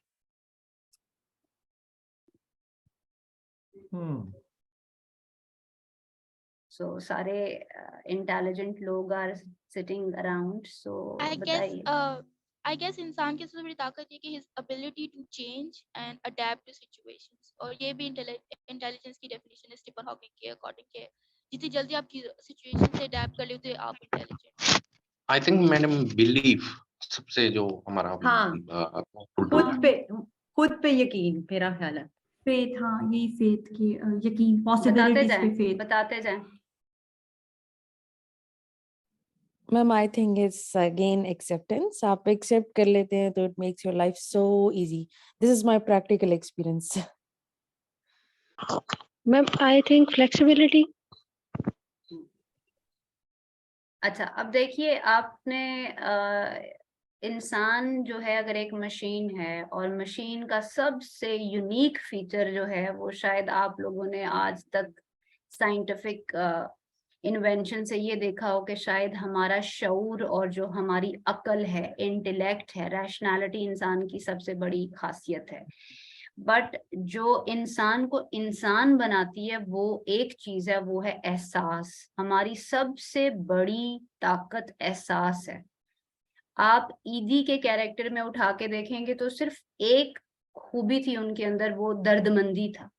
ठीक है, आज एआई के दौर में आपकी इंटेलेक्ट खत्म हो गई है। एआई अगले 20-30 सालों में हमें खा पी जाएगी, लेकिन हम उससे कैसे मुमताज रहेंगे? अपने दिल की बेसिस पर। हमारा जो दिल है, जो दूसरे की तकलीफ के लिए दर्द महसूस करता है, एहसास कर सकता है, और हमारी कैपेसिटी टू लव, ये हमारे उस दिल का खासा है। तो मैं आपके वो जो फायर वाले चीज के साथ आपने कहा मेरे लिए शॉकिंग है, तो मुझे लगता है कि शायद आपके अंदर वो इमोशनल स्ट्रेंथ है जहां आप एक गिविंग फोर्स बन सकती हैं। ठीक है, again it is your narrative जो कि अच्छी बुरी चीजों को बना रहा है। मैंने आपकी उसी फायर जिससे आप शॉक में जा रहे हैं, या जिसको आप समझ रहे हैं कि शायद not so very good discovery है, मैंने उसमें से बहुत सारी होप एंड बहुत सारी पॉजिटिविटी निकाल ली है। तो आपका जितना नॉलेज स्पेक्ट्रम बड़ा होगा उतना ही आप इंफॉर्मेशन को ज्यादा अच्छे तरीके से एब्जॉर्ब कर सकोगे। जी, थैंक यू जी शुमाइला, और आपके बाद फिर मुजीब, और फिर मोहसिन, और फिर बिलाल। जी जी शुमाइला। अच्छा डॉक्टर साहब, आप बाकियों को अगर मौका दें तो मैं एंड पे भी पूछ लूंगी, कोई मसला नहीं है। चलें, ठीक हो गया। तो मुजीब और मोहसिन और फिर बिलाल, वेरी क्विकली। जी अस्सलाम वालेकुम। सर मैं पहले तो बहुत माजरत ख्वाह हूं कि मैं पहले से स्टार्ट से ज्वाइन नहीं कर सका, कुछ टेक्निकल आप भी सवाल इश्यूज थे। कीजिए मुजीब, सवाल कीजिए। पहले आप देर से आए हैं, अब आप मजीद उसमें ना लगाइए, आप सवाल कीजिए। Okay sir. तो मैं स्ट्रेट क्वेश्चन पे आता हूँ लोगों के साथ, उसको मर्ज नहीं करूंगा। मैं जानता हूँ कि मैं कौन हूँ, लेकिन जो मेरी रैशनैलिटी है वो हमेशा मेरी ओवर इमोशनलिटी से हार जाती है। मैं हमेशा वो कर जाता हूँ जो मेरे इमोशंस के जाते हैं। तो सर मैं मैडम से मेरा सवाल ये है कि क्या इसके लिए हमें हेल्प लेनी चाहिए, कि किसी सोर्स के पास, किसी साइकोलॉजिस्ट के पास जाने चाहिए खुद को डिस्कवर करने के लिए? और यहाँ पे जिस मुल्क में हम रह रहे हैं, यहाँ पे हम अगर किसी सोर्स के पास जाते हैं तो वहाँ पे प्रॉब्लम है कि या तो ये आपको सही डायरेक्शन में गाइड नहीं किया जाता, ये बिजनेस बन चुका है, या लैक ऑफ साइकोलॉजी की नॉलेज उनकी खुद पास होती है। जब आपने जितनी किताबें पढ़ी होती है, जब आप डिस्कस करते हैं, तो वो इंफॉर्मेशन आपके पास नहीं आ रही होती, आप सेटिस्फाइड नहीं हो रहे होते अंदर से। तो मैं यही पूछना चाह रहा हूँ कि हमें किसी सोर्स को कैसे तलाश करना चाहिए और खुद को जो चेंजिंग जर्नी है वो कैसे स्टार्ट करनी चाहिए। अच्छा Mujeeb, thank you very much for your question number 1 जो डॉक्टर आपने साहब, फर्स्ट। डॉक्टर इरम, इस सवाल में थोड़ा सा मैं एडिशन करना चाह रहा हूँ। जो आपने बात की थी ना कि जब आप डिसीजन करें तो फैक्ट्स को अलग से लिखें, एजम्पशंस को अलग से लिस्ट करें। तो जो कुछ हम आजकल देख रहे हैं, फैक्ट्स को अगर हम उसी इमोशनैलिटी में रिकंस्ट्रक्ट कर रहे हो अपनी मर्जी से, तो फिर जो डायलेमा। फैक्ट्स तो नहीं ना आप रीकोट कर सकते, आप ज्यादा इसका मतलब आप assumptions पर बेस करते हैं। देखिए ना, और वो फैक्ट्स शायद अगर मैं इमोशनल स्टेट ऑफ माइंड में हूं तो मैं अपने फैक्ट्स खुद क्रिएट कर रहा हूं ना। नहीं, फैक्ट्स तो वैसे ही रह रहे हैं, लेकिन आप चूंकि खुद ही अपने दिमाग में हाँ। खिचड़ी बना लेते हैं ना, तो देन ऐसे ही। You don't then maybe शायद जो उन्होंने कहा कि हमें दूसरे एक थर्ड पर्सन की जो है वो हेल्प की जरूरत है, जो कि एटलीस्ट डिस्क्रिमिनेट कर सके। मैंने उससे भी आपको एक ज्यादा जो है वो सस्ता मशवरा ये दिया है कि अपने नॉलेज, अपनी जात के बारे में ज्यादा इंफॉर्मेशन लें। और जो अभी मुजीब आपने कहा कि मुझे पता है मैं कौन हूँ, ये सवाल थोड़ा सा हमें लगता है कि it's like a big claim. अगर आप ओवर इमोशनल हैं तो आपको पहले अपने इमोशंस को मेंटेन या रेगुलेट करना आना चाहिए। उसका मैं आपको एक अगेन सादा और सस्ता तरीका ये बता रही हूँ कि जो हमारी सोल है, सोल हमसे हमारे इमोशंस के जरिए बोलती है। और अगर हम उसको नहीं सुनेंगे और हमने उसके ऊपर एक अजम्पशन बना ली है कि इमोशनल होना बुरी बात है और मैं फिर भी इमोशनल ही हो जाता हूँ, लोग मुझे एक्सप्लॉइट कर लेते हैं, तो ये सारी जस्टिफिकेशंस हैं जो कि आपने अपने आप को दी हुई है ताकि आप इनर वर्क ना कर सकें। उसके बदले में एक एक्टिव रिस्पॉन्स ये होना चाहिए कि अगर मैं इमोशनल हूं, और इमोशंस तो मेरी स्ट्रेंथ है, मैंने अभी कहा इंसान की सबसे बड़ी ताकत उसकी कैपेसिटी टू गिव है, कैपेसिटी टू लव है। अगर हमें ये नेविगेट करना आ जाए तो सबसे पहले तो आप ये देखिए कि आपके इमोशंस जो हैं वो ज्यादातर किस किस्म के इमोशंस आप महसूस करते हैं। आपका अपनी वालदा के साथ बचपन में रिलेशनशिप कैसा था, आपका अपने जो केयर गिवर्स थे, अपने बहन भाइयों के साथ आपकी इमोशनल फाउंडेशन बनी कहाँ से है, और उसके ऊपर जो कमियां रह गई हैं वो आपने ही ठीक करनी है। वो आपका जो काउंसलर है या कोच है या जो आपका साइकोलॉजिस्ट होगा उसने नहीं करनी। और कोई भी आपका काउंसलर या साइकोलॉजिस्ट, जो आज दुनिया के बड़े नाम जिन्होंने साइकोलॉजी की हिस्ट्री लिखी है, वो किसी साइकोलॉजिस्ट के पास नहीं जाते थे, वो अपनी जात में ढूंढते थे जवाब। आप सबको अपने जवाबों का पता है, आप अपने मुश्किलों का सबसे बेहतरीन जवाब आप खुद ढूंढ सकते हैं। लेकिन प्रॉब्लम यह है कि आपने ढूंढना नहीं, आप तो इजी शॉर्टकट में के चक्कर में हैं। और शॉर्टकट इसका कोई भी नहीं है, सेल्फ नॉलेज का कोई शॉर्टकट नहीं है। और उसके लिए आपको रोना पड़ेगा, उसके लिए आपको दुखी रहना पड़ेगा, उसके लिए आप बिल्कुल वो फ्रस्ट्रेट हो जाएंगे कि ये मैं किस मुश्किल में पड़ गया हूँ, एक गोली दे मुझे, नींद आए और मैं सो जाऊं। इसीलिए साइकाइट्रिस्ट के पीछे लंबी लाइनें लगी होती हैं और हम जैसे साइकोलॉजिस्ट के पास कोई आना नहीं चाहता, क्योंकि हम उन्हें मुश्किल काम करने को देते हैं। जी ma'am, I don't know, doctor साहब, I वो don't साइकेट्रिस्ट जो है उनका भी कारोबार चल रहा है, तो हमें भी आसानी मिल रही है, तो इसमें क्या प्रॉब्लम। अच्छा, सर वो है वो सेटिस्फाइड नहीं हो पाती साइकियाट्रिस्ट के पास जाके। Sir I think I am taking tranquilizer from last 9 year. तो जो सोल की सेटिस्फिकेशन है जो इस दुनिया में हम तलाश करना चाह रहे हैं, जब तक वो हमारे इमोशंस और कंट्रोल करना हमें नहीं आ जाता, हमें उससे सेटिस्फिकेशन नहीं मिलती। हाँ, हमें आराम मिल जाता है कुछ टाइम के लिए।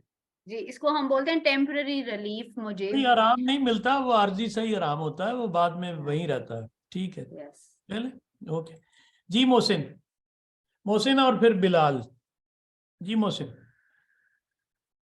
सर ये कि मतलब मैं I can't control my emotional, मतलब मैं कभी गुस्से में आ जाता हूँ तो गलत फैसले भी कर लेता हूँ। तो आई हैव नो मतलब इस आइडिया मोहसिन, सवाल क्या है आपका कंट्रोल बेटा? मोहसिन, सर, सवाल क्या? How to how to control emotions, जैसे कंट्रोल इमोशंस को कैसे कंट्रोल करें। ठीक। अच्छा जी मोहसिन, डॉक्टर। आपने जब इमोशनल मैनेजमेंट की तरफ जाएंगे ना, तो हमें ये भी चूंकि समझ ही नहीं है कि प्राइमरी इमोशंस क्या होते हैं और सेकेंडरी इमोशंस क्या होते हैं। आपका जो एंगर मैनेजमेंट है, it is coming from hurt. अगर आप अपने हर्ट को बहुत लंबे अरसे तक एस्केप करते रहेंगे, डिनाई करते रहेंगे, तो आप हर्ट में तो जाना नहीं चाहते, लेकिन आपके बिहेवियर में एक एंगर बिल्ड अप हो रही है, जो कि आपकी छोटी छोटी अनएक्सपेक्टेड सिचुएशंस पर बर्स्ट आउट हो जाती है। तो नेक्स्ट टाइम मेरा आपको ये सजेशन है कि आप एक हफ्ते में अपना एंगर ट्रैक करें कि मुझे किन चीजों पर गुस्सा आता है। अपने एंगर ट्रिगर्स को डिस्कवर करने की कोशिश करें, क्या चीजें हैं जो मुझे ऑफ बैलेंस कर देती हैं। और ऑफ बैलेंस से मुराद ये है, फॉर इंस्टेंस अगर आप लेट हो जाते हैं, कोई आपको वक्त पे खाना नहीं देता, आपको लाइन में लगना पड़ जाता है, आप छोटी छोटी चीजों के ऊपर आप क्या कर रहे हैं, अपना टेम्परामेंट लूज कर रहे हैं। तो इसका मतलब ये है कि आपके जो पास्ट के पैटर्न्स थे, जहां पर आप सीरियसली हर्ट थे, क्योंकि आपने उस हर्ट को अटेंड नहीं किया, तो अब आप you are so unregulated in terms of dealing with your anger. तो एक हफ्ते में अगर आप अपना एंगर ट्रिगर्स डिस्कवर कर लें कि मेरी एंगर का ट्रिगर क्या है, और फिर उन ट्रिगर पॉइंट्स के अंदर कॉमन पॉइंट्स ढूंढें कि इन सारों के पीछे एक ही वजह होती है कि मैं कुछ छोटा महसूस करता हूँ, मुझे लगता है मेरी इंसल्ट हो रही है, मुझे लगता है ये लोग मुझे वैल्यू नहीं करते, अगर मैं चीखूंगा नहीं तो मेरी कोई बात नहीं सुनेगा। तो यहाँ पर आपको समझ में आएगी कि मेरे सेल्फ स्टीम के इश्यूज हैं, मुझे अपनी सेल्फ स्टीम के ऊपर काम करने की जरूरत है। Thank you. जी बिलाल। जी मैम, काफी सारी चीजें थी जो गुत्थियां थी वो सुलझ गई, लेकिन एक जो चीज है मैं अभी उसमें फंसा हुआ हूँ कि सम टाइम हमारा दिल बिलाल और वो दिमाग। बताएं जिसमें आप फंसे हुए हैं। जी सर, जी सर, हाँ। वही बता। सम टाइम सर मैम, हमारा दिल और दिमाग कुछ चीजों को एक्सेप्ट कर रहा होता है और नहीं कर रहा होता। दिल कर रहा होता है लेकिन दिमाग नहीं कर रहा होता, और इसी वजह से हम स्टक हो जाते हैं। तो वो जो सिचुएशन है जिसमें हम स्टक होते हैं, उससे कैसे बाहर निकला जाए और कौन सा रास्ता अपनाया जाए ताकि हम अपने ट्रैक पे आ जाए। अच्छा, आपने बहुत हिम्मत की कि आपने ये सवाल पूछा, और जिंदगी हिम्मत से गुजरती है। दिल में जो चीज आती है वो समझें कि एक डिवाइन मैसेज है। अब दिल में आप कहेंगे कि हर दिल में तो डिवाइन मैसेज नहीं आ सकता। मेरे ख्याल में हर दिल में डिवाइन मैसेजेस आते हैं। हम चूंकि कमजोर लोग हैं, ठीक है, कमजोर कैसे हुए? क्योंकि सोसाइटी के स्ट्रक्चर्स ने हमें कमजोर कर दिया है। मेरा हर फैसला 30 मार खान फैसला होना चाहिए, ये करने की कोशिश में हम अपने दिल में आए हुए वैलिड मैसेजेस को भी इग्नोर करते हैं। और मैं जो बहुत बढ़िया फैसला करना चाहती हूँ, वो किस स्टैंडर्ड पर बेहतरीन फैसला है, पहले तो आप इसको भी देखें।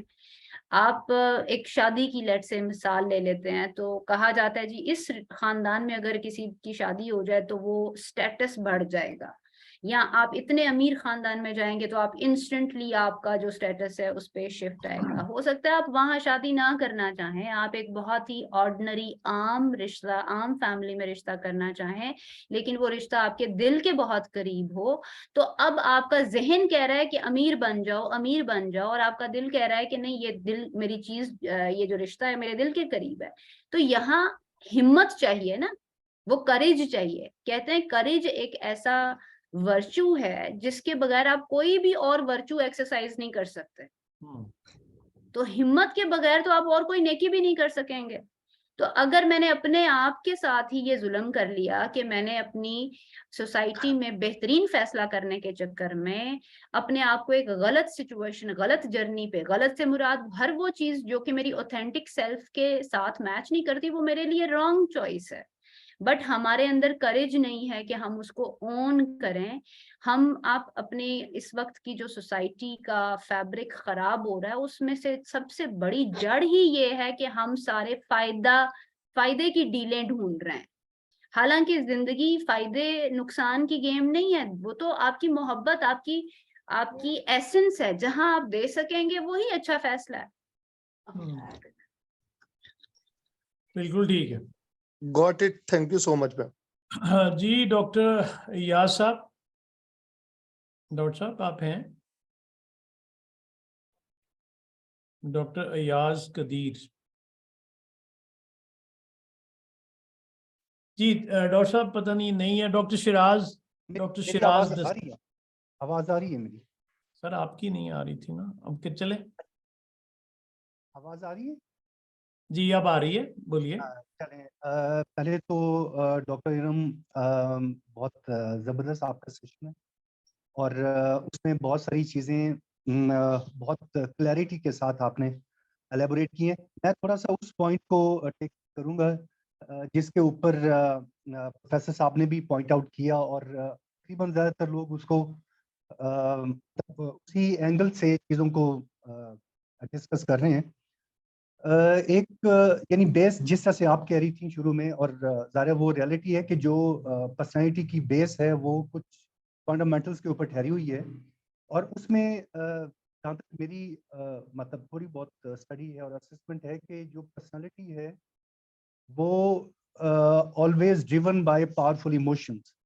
तो वो जो पावरफुल इमोशंस होते हैं वो बेस है और उसके ऊपर फिर जाके वो रीजन, लॉजिक, अक्ल, वो सारी चीज़ें वो फिर उसकी सपोर्ट में लग जाती हैं और दुनिया फिर उसी एंगल से देखने लग जाती है।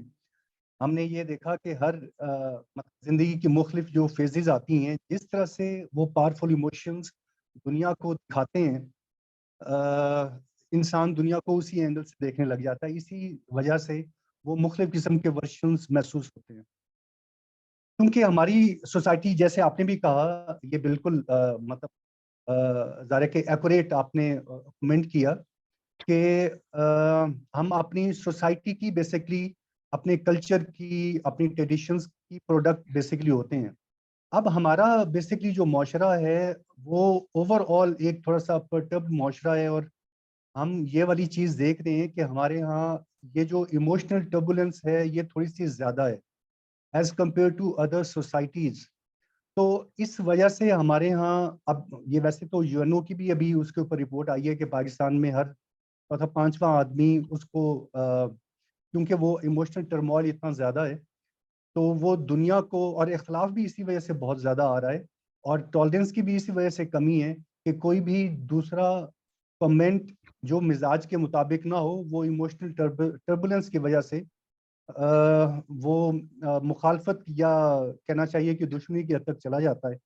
जबकि दूसरी सोसाइटीज़ में थोड़े से शायद वो माशरे इस हद तक इमोशनल स्टेट में नहीं है जिस स्टेट में मतलब हमारा माशरा है।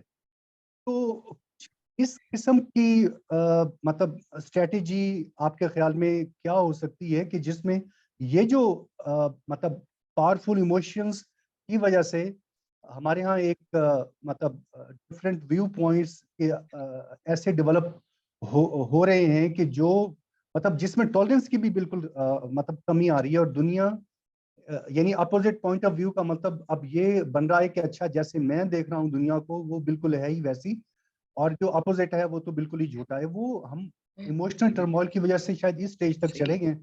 इसका सोल्यूशन क्या हो सकता है, इस पे अगर प्लीज कोई आप कमेंट कर दें। सॉरी मैं थोड़ा सा मैंने ज्यादा टाइम ले लिया। It's all right.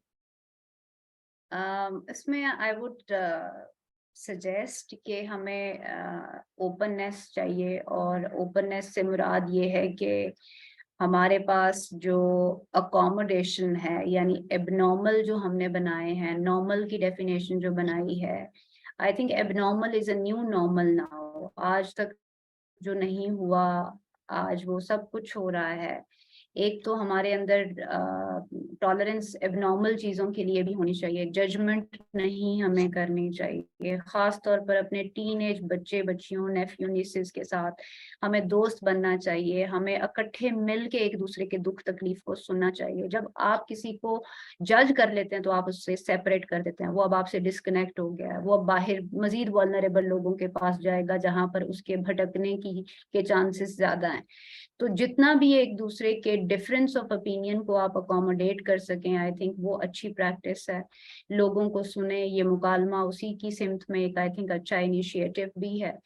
दूसरा जो आपने कहा कि हमारी जो सोसाइटी में ओवरऑल आप उसका कमेंट दे रहे हैं, I think we all are struggling. बाहर वेस्ट की दुनिया में भी एक चीज का हमेशा से प्रॉब्लम रहा है, और वो ये है कि इमोशनल मैनेजमेंट में पूरी दुनिया, पूरी ह्यूमैनिटी उसको जो है ना वो इकट्ठे ही स्ट्रगल कर रही है। वहां पे भी बहुत ज्यादा इमोशनली इंटेलिजेंट लोग नहीं है, क्योंकि उनका सिस्टम बहुत अच्छा है, उनकी वेलफेयर स्टेट्स हैं, तो शायद उनके भी उनके जो इश्यूज हैं वो उतने आम हमें नजर नहीं आते। आज भी आई वाज लिसनिंग के एक गन वायलेंस में एक बच्चे ने अपने टीचर को जो है वो शूट कर दिया। तो ये हर जगह ही है, हमें कहीं ज्यादा नजर आता है, कहीं कम नजर आता है, बट आई वुड से कि हमारी बहुत सारी स्ट्रेंथ्स हैं पाकिस्तानियों की, उनमें से passion is one thing, but चूंकि हमारी लीडरशिप नहीं है, हम मिसडायरेक्टेड लोग हैं, तो ये जो आप आपस में एक दूसरे के साथ लाइजन बना रहे हैं, स्कूल लीडरशिप है या एजुकेशनल लीडरशिप है, आई थिंक उनको कम्युनिटीज डेवलप करनी चाहिए ताकि सारे एक दूसरे के साथ जुड़ें और सीखें।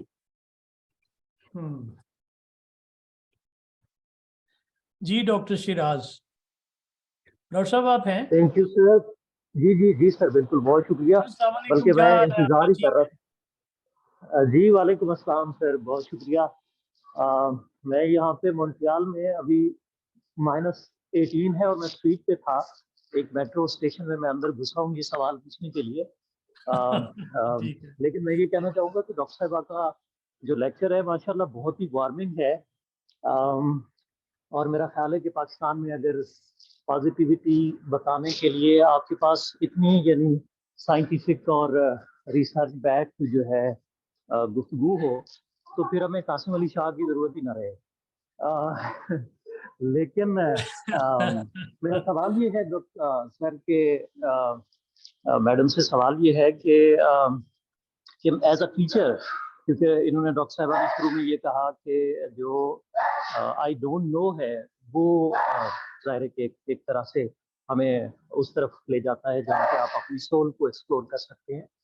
तो एज अ टीचर अगर मैं इसको यूज़ करूँ तो कहीं ऐसा तो नहीं है कि मेरा फेथ ना रहे या मेरी उससे टीचिंग अफेक्ट हो, या मेरे स्टूडेंट्स का, यानी अगर मैं बार बार इस बात का इकरार करूं कि आई डोंट नो, मुझे तो नहीं मालूम, या मेरा नॉलेज नहीं है बाहर की दुनिया के हवाले से या अपने हवाले से, तो उसमें कितना खदशा है। बस मेरा यही सवाल है। मेरा सांस खुला हुआ है क्योंकि मैंने सीढ़ियाँ चढ़ी हैं अभी। तो बहुत शुक्रिया वंस अगेन आपका भी और डॉक्टर साहिबा का भी इतनी खूबसूरत गुफ्तगू के लिए।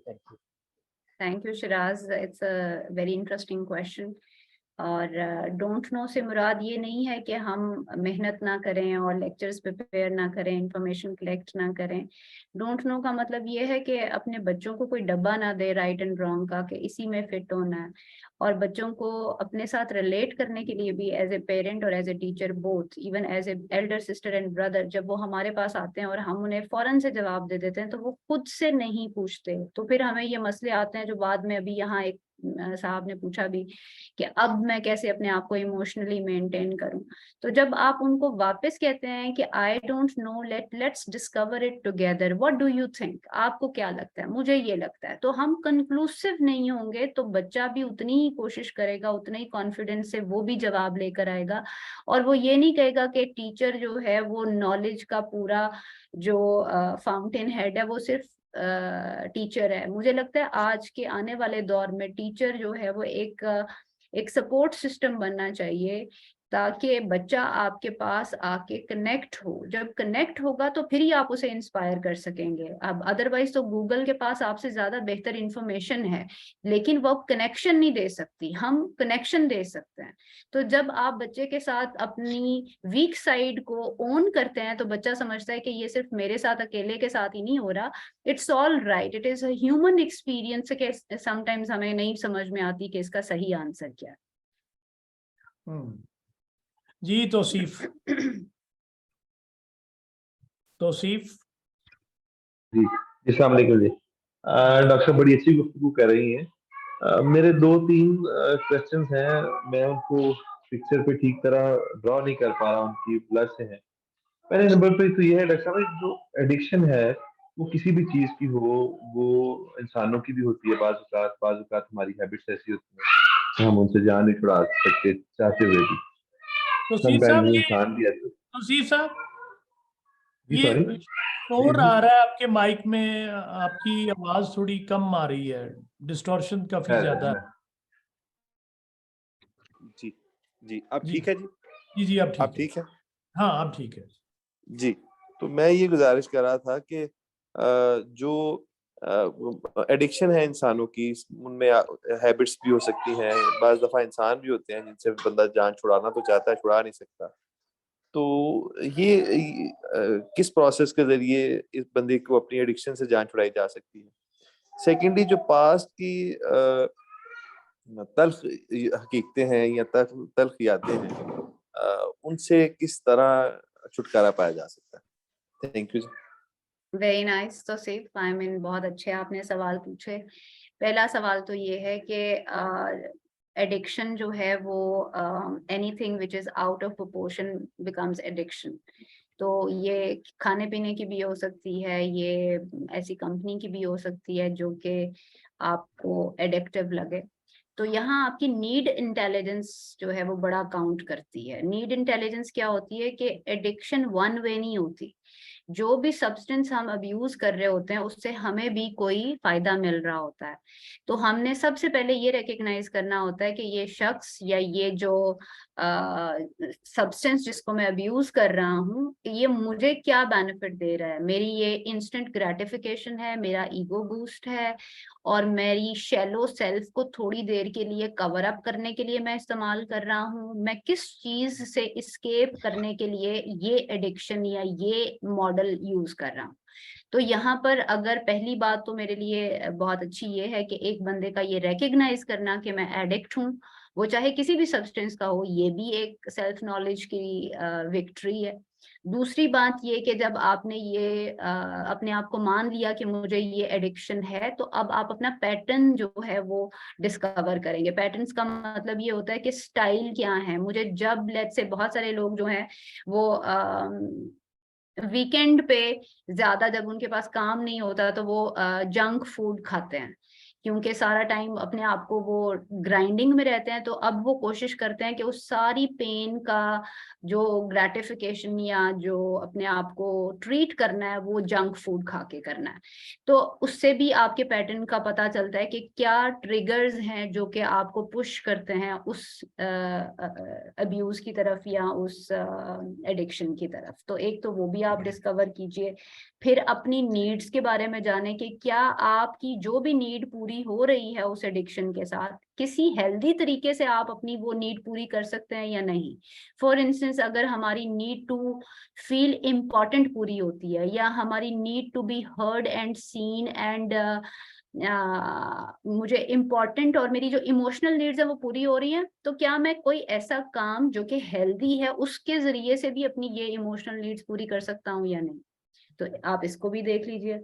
दूसरा आपका सवाल जो है वो ये है कि वो मेरे जहन से आई गेस स्किप हो गया। मैं बताता हूँ डॉक्टर साहब। दूसरा सवाल ये है कि जो पास्ट की जो बैड मेमोरीज हैं उनसे कैसे छुटकारा हासिल किया जाए। अच्छा जी, पास्ट जो है, जैसे मैंने कहा कि आपकी माइंड की भी लेयर्स हैं और उनमें से मेमोरी है, और मेमोरी जो है वो नेगेटिव इमोशंस को होल्ड कर लेती है।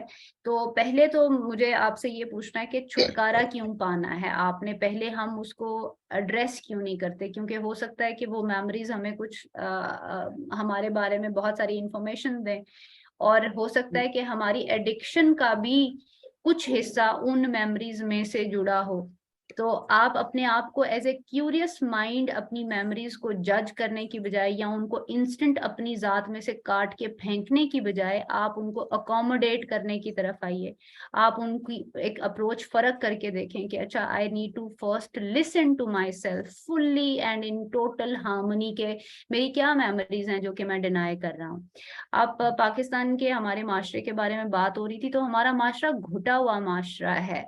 हमारे माशरे के अंदर जो जो एक फ्रस्ट्रेशन है वो बेसिकली इस चीज की है कि हम सारे अच्छे बनना चाहते हैं, और आई डोंट नो हम क्यों ये चीज जानने से इनकार कर रहे हैं कि हम इंसान हैं और इंसान अपनी डेविलिश और एंजलिक दोनों साइड्स को मिला के बनता है।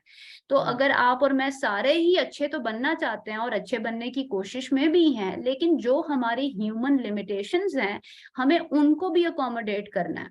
तो अगर आप बहुत लंबे अरसे तक अपने आप को, अपने जो डार्क साइड है उसको एड्रेस नहीं करेंगे, उसको सुनेंगे नहीं, तो आपकी पूरी लाइफ सीज हो जाएगी। आप ज्यादा लंबे अरसे तक अच्छा नहीं बन सकेंगे, बिकॉज दोज जो कहते हैं कि रिजेक्शन इज ऑब्सेशन।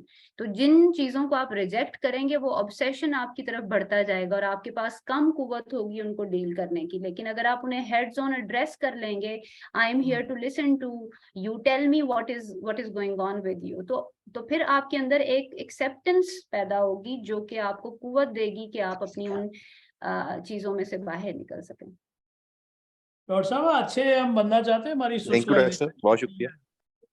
अच्छे बच्चे बनना चाहिए, और जो कंपलसरी पाकिस्तान स्टडीज़ है और इस्लामिक स्टडीज़ है वो भी इसीलिए हम करते हैं ताकि अच्छे बनाए ना। उसका नतीजा अगर से उतना अच्छा नहीं निकल रहा, पाकिस्तान स्टडीज़ का तो बिल्कुल ही बड़ा गड़बड़ निकला है। तो बहरहाल ये कोशिश करने की वजह से ही ऐसा हुआ है, उसके अपोजिट रिजल्ट निकला है।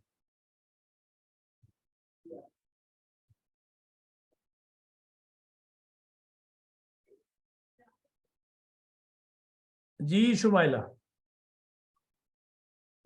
अच्छा, मेरे डॉक्टर इरम, आपने स्टार्ट में बताया कि हमारी जो अनियन की एग्जांपल दी थी कि हमारी इतनी लेयर्स है अनियन की तरह।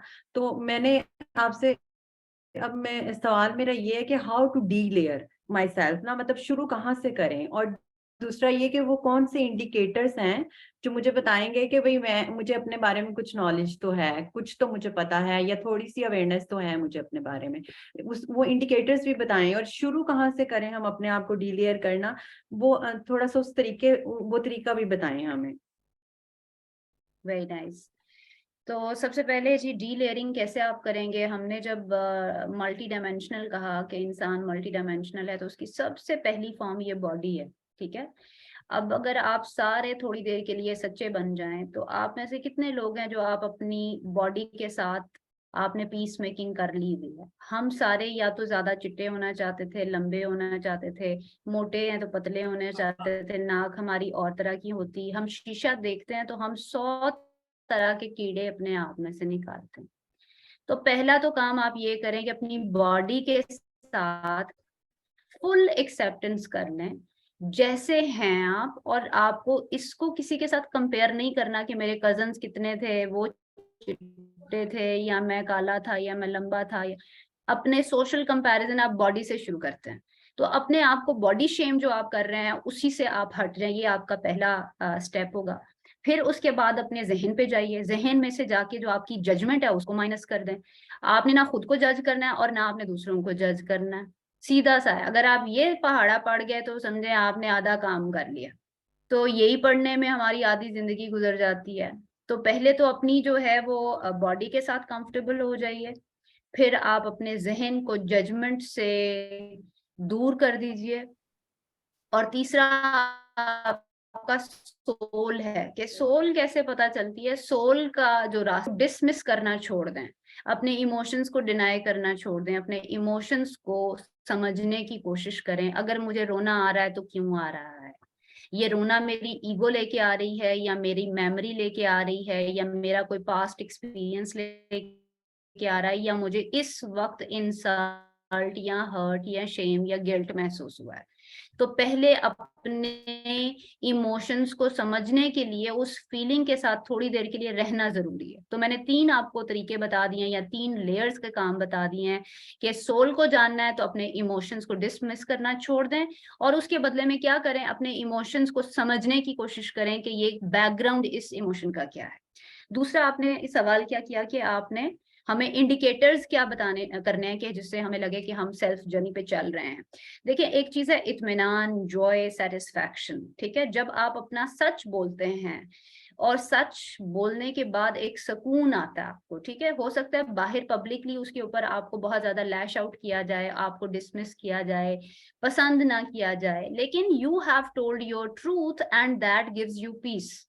जब आहिस्ता आहिस्ता टुकड़ों में एक सुकून आपकी जात के साथ लगने आना शुरू हो जाएगा, तो वो आपके लिए एक इंडिकेटर है कि मैं अपने बारे में जानना शुरू कर दिया मैंने। एक्सेप्टेंस के बाद ऑनरशिप आती है, आप अपने आप को एक्सेप्ट करना शुरू कर देते हैं, ठीक है। लोग इसको नहीं समझते। फॉर इंस्टेंस एग्जांपल ये है कि आप किसी बड़े कॉर्पोरेट इवेंट में बैठी हैं और सारे वहां पर कॉफी पी रहे हैं, आपको कॉफी पीने से एलर्जी भी होती है, आपका स्टमक भी अपसेट होता है, और वहां अगर आप कॉफी पीते हैं तो आप कंसिडर किए जाते हैं कि आप बहुत ही बैकवर्ड हैं, ठीक है। ना भी कंसिडर किए जाएं तो आपको खुद ही लगता है, चूंकि मैं गांव से ताल्लुक रखती हूँ, तो कॉफी पीना तो जो है वो मुझे यही समझा जाएगा कि ये मायूब है, ये तो हम में से नहीं है।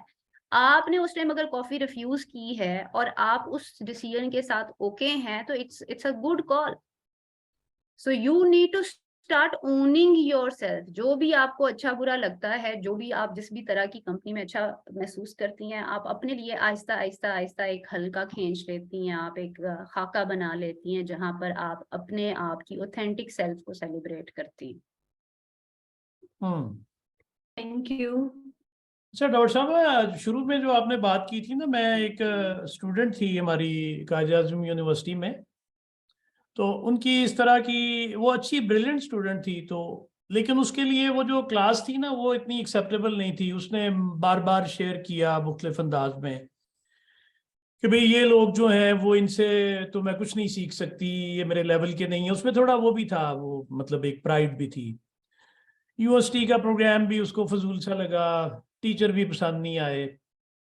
तो मैंने जब देखा, और उसकी फिर परफॉर्मेंस, जाहिर है जब आप इस तरह से चीज़ों के साथ एसोसिएट नेगेटिवली होते हैं तो परफॉर्मेंस भी डाउन जाती है ना।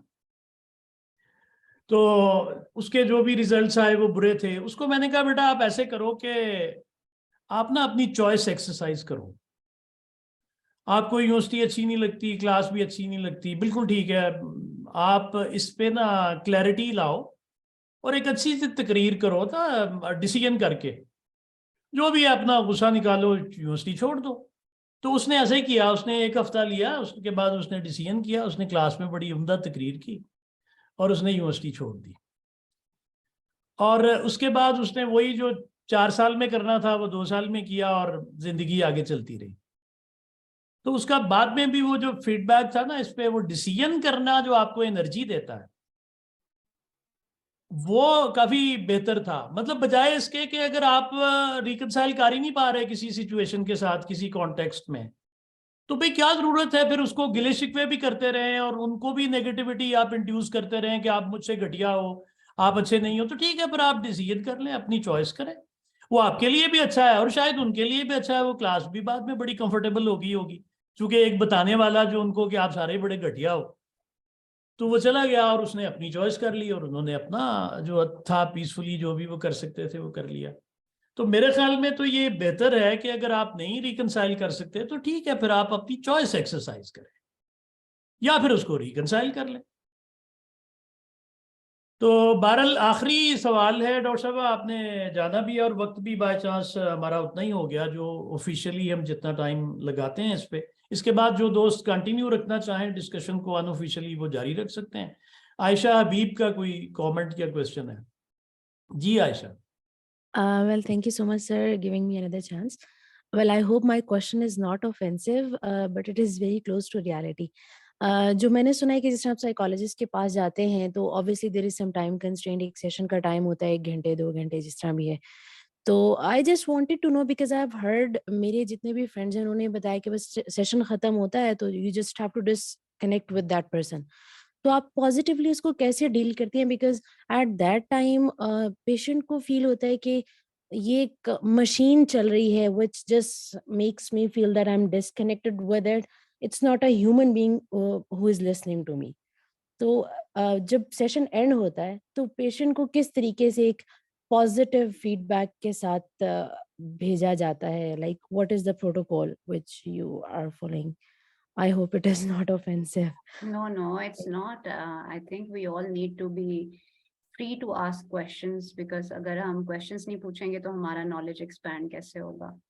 दूसरी बात यह है कोड ऑफ कॉन्डक्ट और एथिक्स की ना, आपकी प्रोफेशनल एथिक्स। तो हमारे यहाँ चूंकि गवर्निंग बॉडी किसी भी प्रोफेशन को रेगुलेट करने के लिए एक्टिवली इन एक्शन नहीं है, तो आप बहुत ज्यादा प्रोफेशनल एथिक्स, और मैं अक्रॉस द प्रोफेशंस कह रही हूँ, नॉट स्पेसिफिकली टू साइकोलॉजिस्ट, तो वो हमारी एक वर्क एथिक उस तरह से भी कॉम्प्रोमाइज्ड है, और it varies person to person.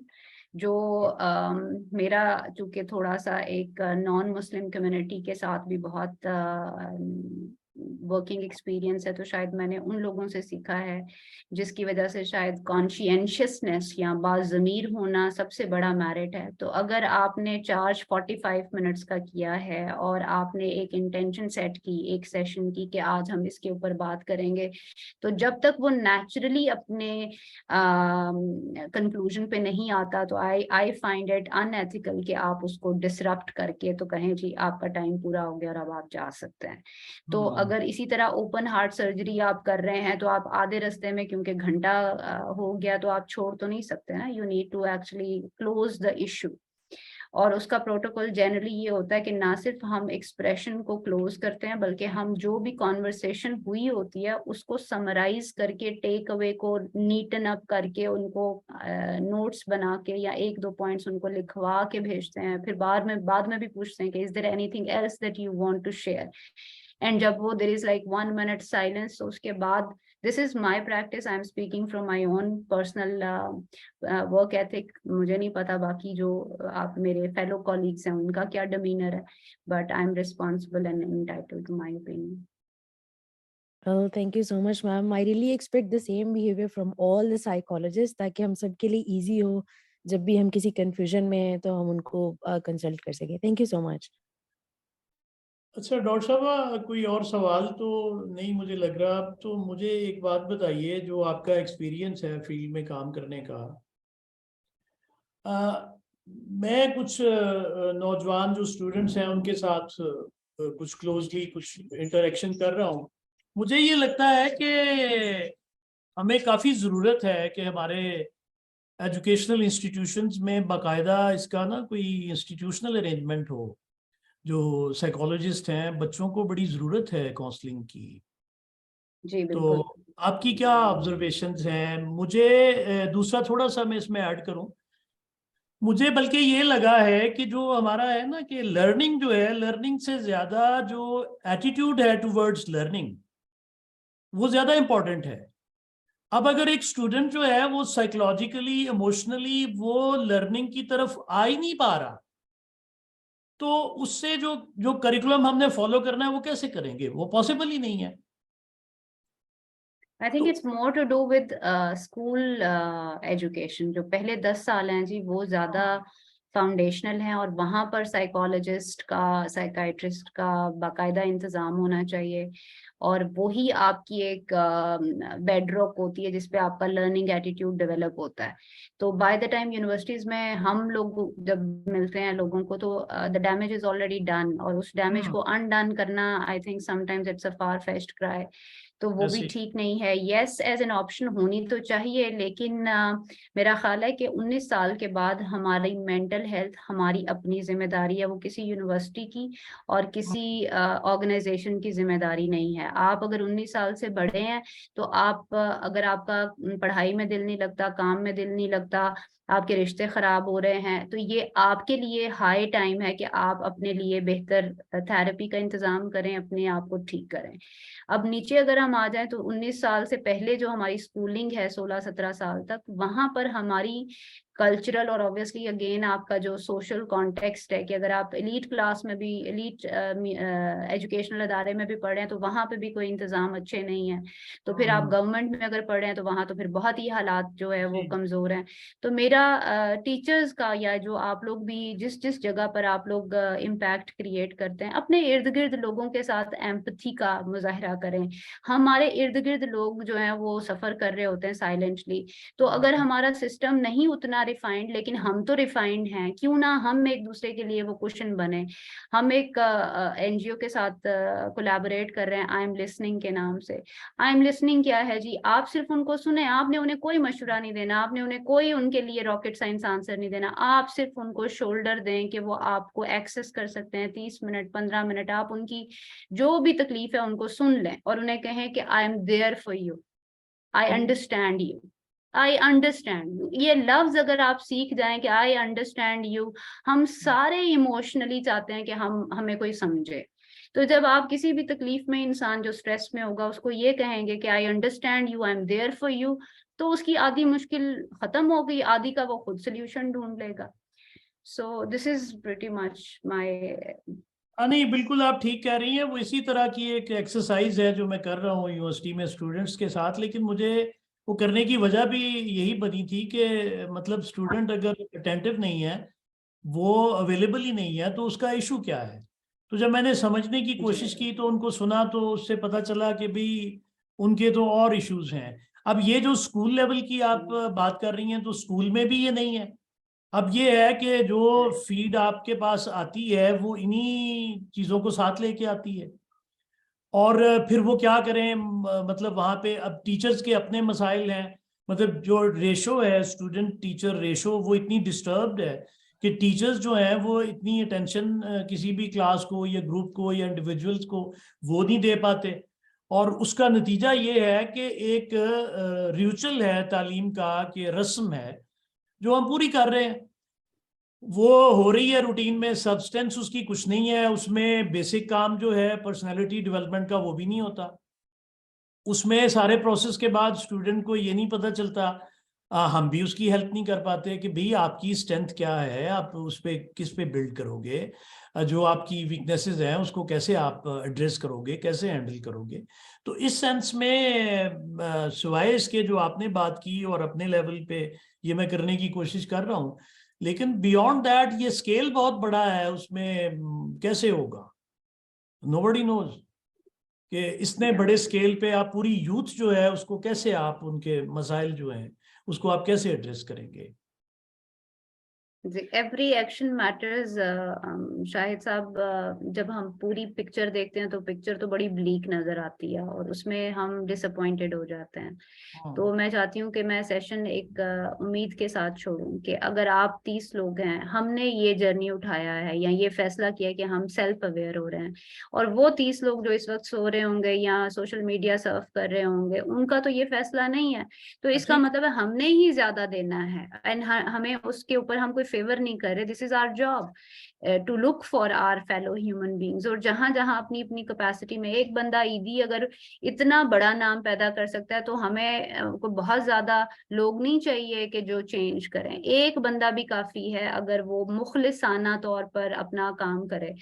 तो I wish you all the very best. आप अपने लिए बहुत तरक्की करें और इर्द गिर्द लोगों में से अगर आप किसी एक की जिम्मेदारी ले लें, तो आप इमेजिन नहीं कर सकते कि एक का हाथ पकड़ेंगे तो कितने वसीले आपके लिए बनेंगे और कितने लोगों का आप वसीला बनेंगे। So thank you very much, Shahid Saab, for your invite. I loved thoroughly the conversation. You all are brilliant people and stay blessed. Doctor साहब बहुत शुक्रिया आपका। तो आप जब इस्लामाबाद आए तो मुझे बताइएगा, और यूनिवर्सिटी के लिए वक्त निकाल सकें तो मैं चाहूँगा कि स्टूडेंट्स के साथ आपका इंटरेक्शन वहाँ ऑन ग्राउंड भी हो, वो ज़्यादा अच्छा एक्सपीरियंस होता है। तो थैंक यू वेरी मच।